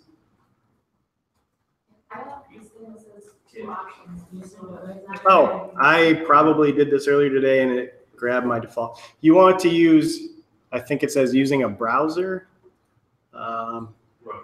Web designer. Yeah, don't use Survey123 Connect. Survey123 Connect is an add-on to Microsoft Excel where you can set up your forms through Excel rather than the browser. For most users, the web interface is much easier and does what you need it to do. So we'll create a new survey.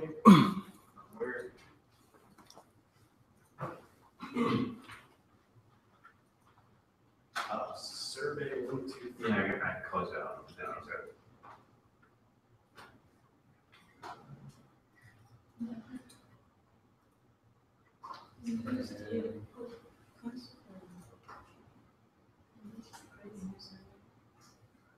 Oh, yeah, this, okay, so Survey123. 123.arcgis. I did. I know it is. No. It's,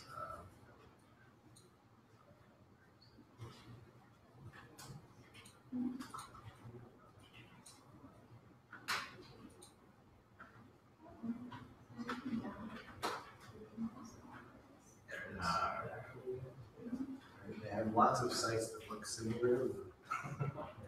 So we'll click on My Surveys and then create a new survey using the web designer.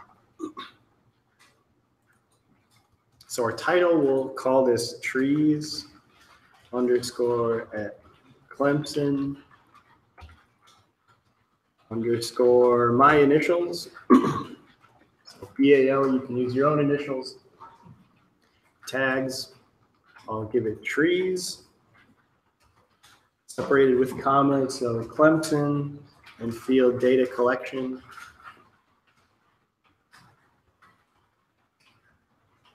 With my summary survey for mapping trees at Clemson University.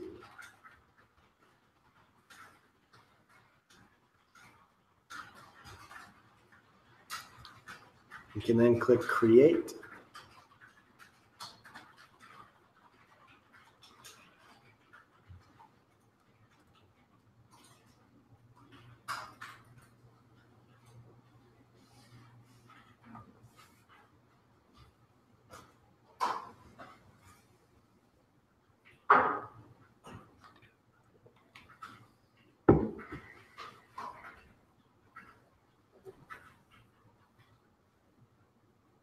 So this interface that shows up has, in the middle is the actual survey form that we're creating. And here on the right, we have options to add new questions, edit existing questions. If you click on appearance, you can see you can change a few details about the survey, such as the background color or a few different images.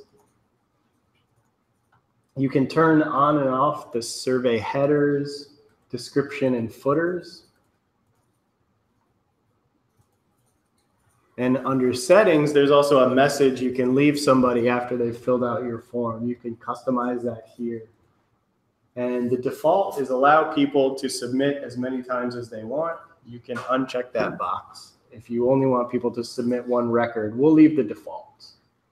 Let's go back to our add panel here. There's lots of different formats of questions that we can add to the survey. So you can see there's options like single line text, multi-line text, single choice, where the user can select only one of a series of options. Multiple choice, they can select multiple options out of a list. A drop down, they can give it a star rating. Does anybody know how to say this word, Likert? Is that correct? So a Likert is another sort of rating, agree or disagree sort of thing. Number, so any sort of numeric entry could go here. Date, time. You can see there's things like images, notes, websites, and then this geopoint is the way that all this information can be linked to a place on the earth.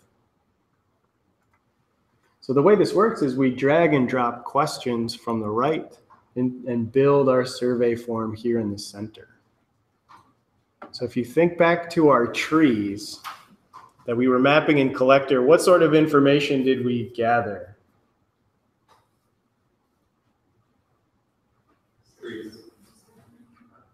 Species. I heard species the loudest. We can start there. So species, what kind of entry or what kind of question do we want to use for trees?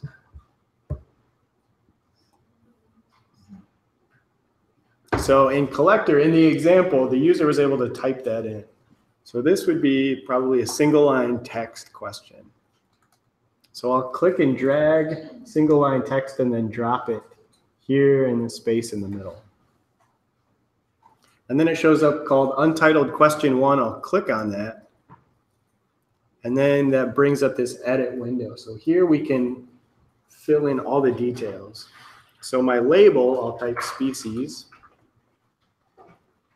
And we can tell the user how to fill it out. So My recommendation to all of you was make your best guess, so we could provide that same information. So make your best guess at the tree's species. There's options for things like a default value. We don't need to specify one, but here under validation, I'm going to check the box to say that this is required. I want this information for every tree in my database. So I'll go back to the add option then. What else did we collect? What other information did we gather about the trees? Deciduous versus evergreen. Yep. So a category or a type, deciduous or evergreen. So what type of question would we use to gather that information? Single choice. I heard single choice. I heard drop down. How about this? Do whichever one you like. They are similar, not necessarily the same thing. But here with a single choice, the user gets a radio button interface. With a drop down, they see a single line, then have to click and expand that list. So this is really more of a survey design problem than a data collection problem, but I'll do a single choice. The customization is similar. So here, for my label, I'll type enter the tree type.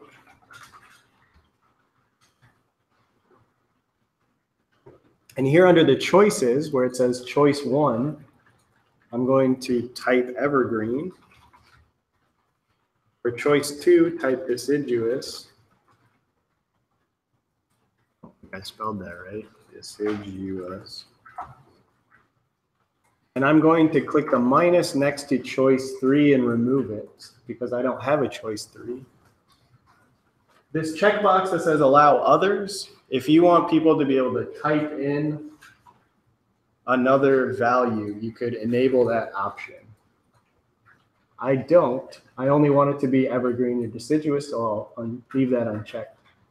Then my appearance, notice I could do vertical or have them next to each other horizontally, and I'll check the box that this too is a required question. So we have species, we have tree type. What other information did we gather? Location. Location, yep. So there we can add a geopoint. So if I drag and drop the geopoint and then click on it, I can set up here. So my label would be location.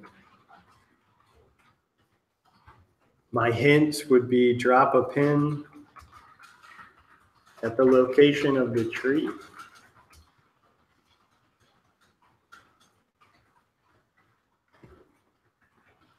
So this home location, what you see right here, this is basically what the user is going to see in your survey.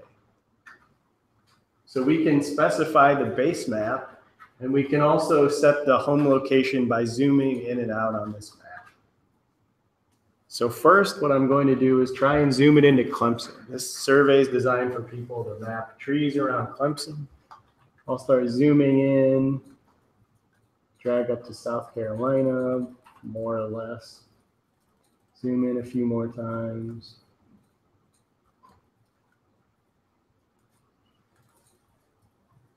See if I can't find Clemson over here. Zoom in till I have campus pretty much in view. And here under the default map, there's all these options that you're familiar with if you've been using ArcGIS now.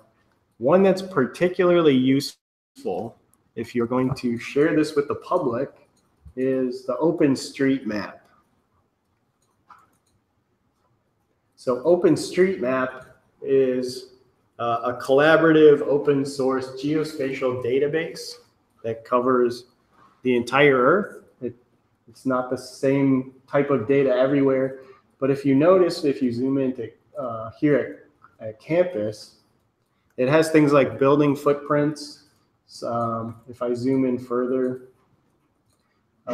it will actually label some of these buildings and features. So it gives a lot of context for the user to place this item on the map.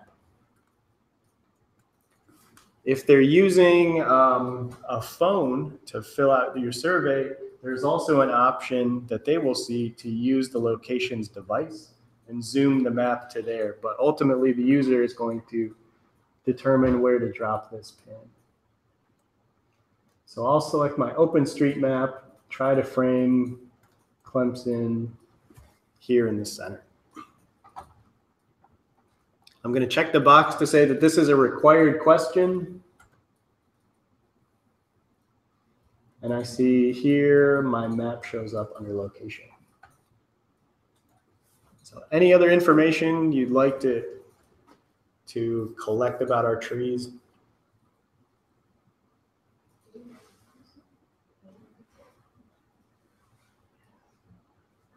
How about at least the diameter?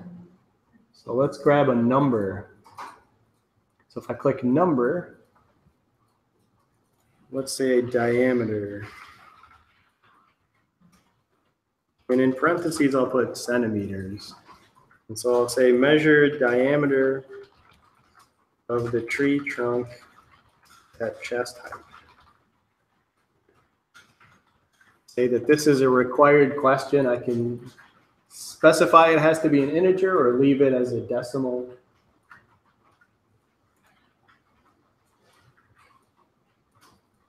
So we could also add a notes field. We could add a mapper field.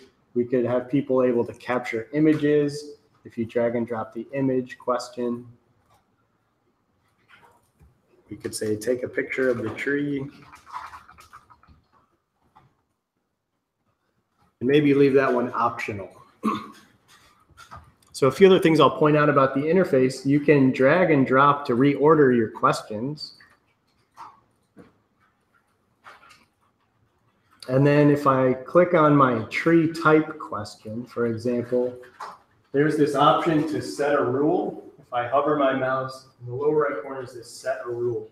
So you can have nested questions. So if I want to get more information conditionally upon their response, you can nest questions.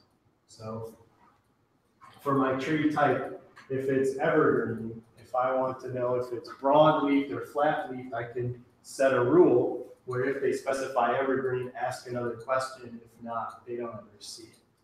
So you can get fairly sophisticated through this interface and nesting different questions. If you want to do something similar in Collector, would you just have all the different options and you would have to pick which ones to answer? Right.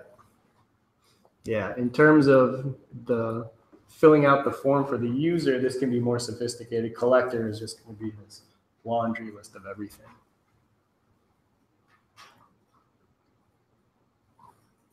So now let's click on Save here in the lower left corner. Save our updates. And if you feel pretty good about your survey, go ahead and click Publish on it. So here in the lower right-hand corner, we can click on Publish. And notice it asks you, do you really want to publish? The reason for that is up until, I think, November of last year, if you published a survey, you could no longer make changes to it.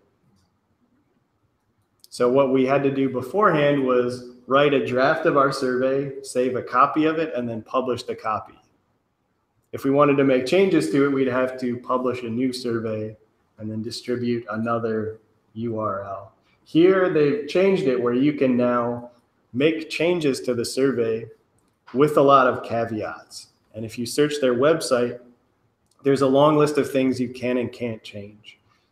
The Cliff Notes version is that if you see this down here, modify schema, if you change the format of the survey too much, it will allow you to save those changes, but it will delete all your data because the underlying database has changed too much.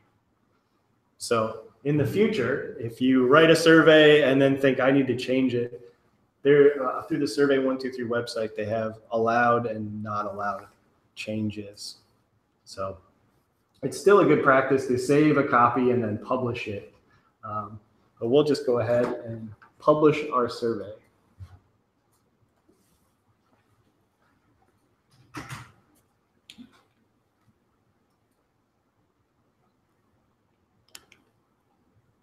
So here we're publishing, and now at the top is this share option. So if you click the share, it will show you, let me close this dialog here. It's going to show you this survey link. So now, if you were to distribute this URL, anybody who it's been shared with could provide data to it. So if we wanted anybody to be able to map trees, we need to make another change. We need to go to the collaborate option here at the top and update the sharing. So this should be familiar by now as well. We can share it with members of Clemson University to specific groups, or I'll just click and say everyone, and then click on save. And so here's that survey link. I can open it in a new tab. Click this button here, open it in a new tab, and then take my own survey. Just to go ahead and fill yours out, just so we can view the results. So here's mine. Enter the tree type. It's deciduous. It's an oak. Its location was here.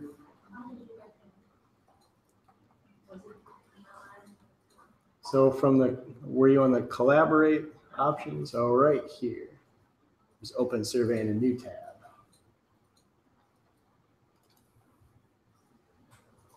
So my diameter, let's say 40 centimeters. I'll click submit. And maybe I'll do one more.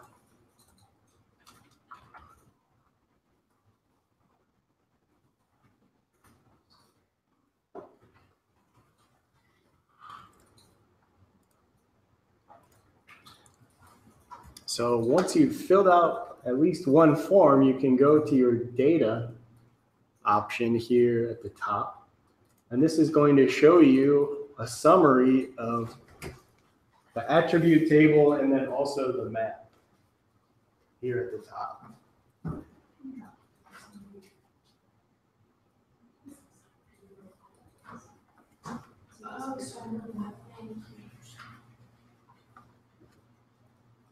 So from my data tab, I have this map at the top. If I click open in map viewer, this is going to open up a small version of ArcGIS Online right here. Or if I want to, I could also add other data to it or save it as a new map. But I'll just close, click the X just to demo this. So here on my data tab, I can see all of my information. If I click on Analyze near the top, this is going to give me summaries of my data a few different ways. So I can view either a column, bar, pie chart, or even in a map, the distribution of the tree type, whether it was deciduous or evergreen. I can see some basic statistics about it. Say the diameter here. Once you have at least 20 records, there are word clouds that could be populated. So if you are asking somebody to submit a full sentence, like, you know, asking for input about an issue or a location, if you have 20 responses, it will show you the most commonly used words in that survey. So I'll quickly show.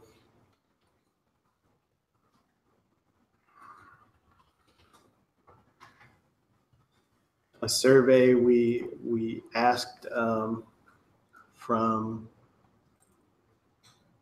a group of freshman students to drop a pin and say where they felt least safe on campus, and then why, and the reasons that people felt unsafe most commonly were dark night people, right? And to improve it, the most commonly used words were adding lights or lighting, right? So there's lots of areas of campus that are fairly dark.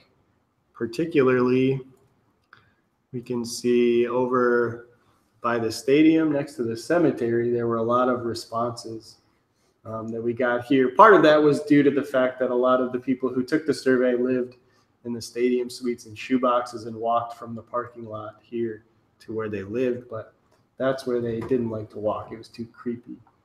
And I tend to agree. I know one guy, he was about 6'4", just big guy, lived over in Lightsey Bridge, and he's like, I hate going across there at night. So anyway, once you filled out your survey at least 20 times, it would populate some of those word clouds and give you all sorts of additional information about your data here. So again, we can click here to share that link and distribute it. So now anybody with that link could add trees or whatever our survey was designed to do.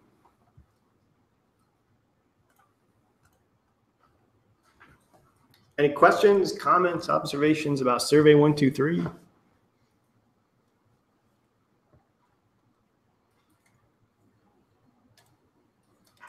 Whoops, didn't mean to close that one, but if I go back to my animals tab, to my animals field data collection map, now what's really neat is if I go to add, here in the upper left corner of my map, I can add data.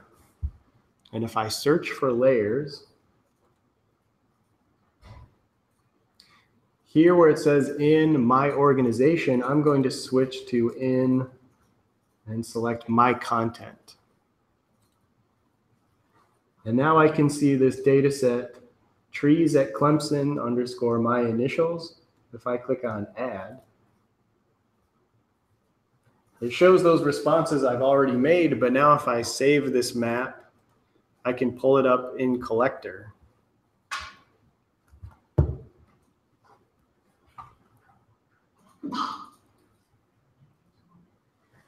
And if I pull it up in Collector, and now I see my options to add new data sets. The default name is not great. I can go back and change that. It says survey point rather than trees. But I can add and map information about animals, or I could say add a new tree. Right? So it's deciduous. Whoops. It's deciduous. Species was oak. 60 centimeter diameter. I can add that to the map and save it, right? So I can easily set up a data set in Survey123 and then bring that into Collector and use it alongside other data sets wherever I've created them. I can also pull this trees data set out of Survey123 back into ArcMap for more analysis or mapping again later. So it's really neat. All these different applications and data sets are all linked across different platforms and programs here. So that's all I had for you today. Let me go back to my, my long PowerPoint here. I'll send out a link to this website. If you've noticed or not from attending other workshops, I actually send out this link every week and tell you can go access the materials. There's no data to download for this exercise. What I'll point out is that you've been using the CU Collector app or username for today. You have access to all these applications using your normal Clemson username and password. I delete all the material off of these usernames every time I have a workshop. So if you can log into these after today, but don't expect anything to live on that username. If you want the items you created and want to save them to your own account, I can do that for you right now. It's fairly straightforward. So if you'd like to play around with that map or the animals or trees data set later, just let me know. The difference, though, is when you log in, I'm going to open an incognito window since I'm already logged in here. But if I go back to arcgis.com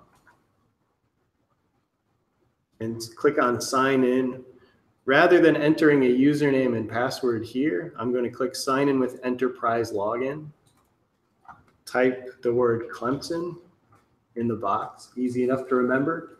Click continue, sign in using Clemson University, and then it's just going to prompt you for your normal username and password.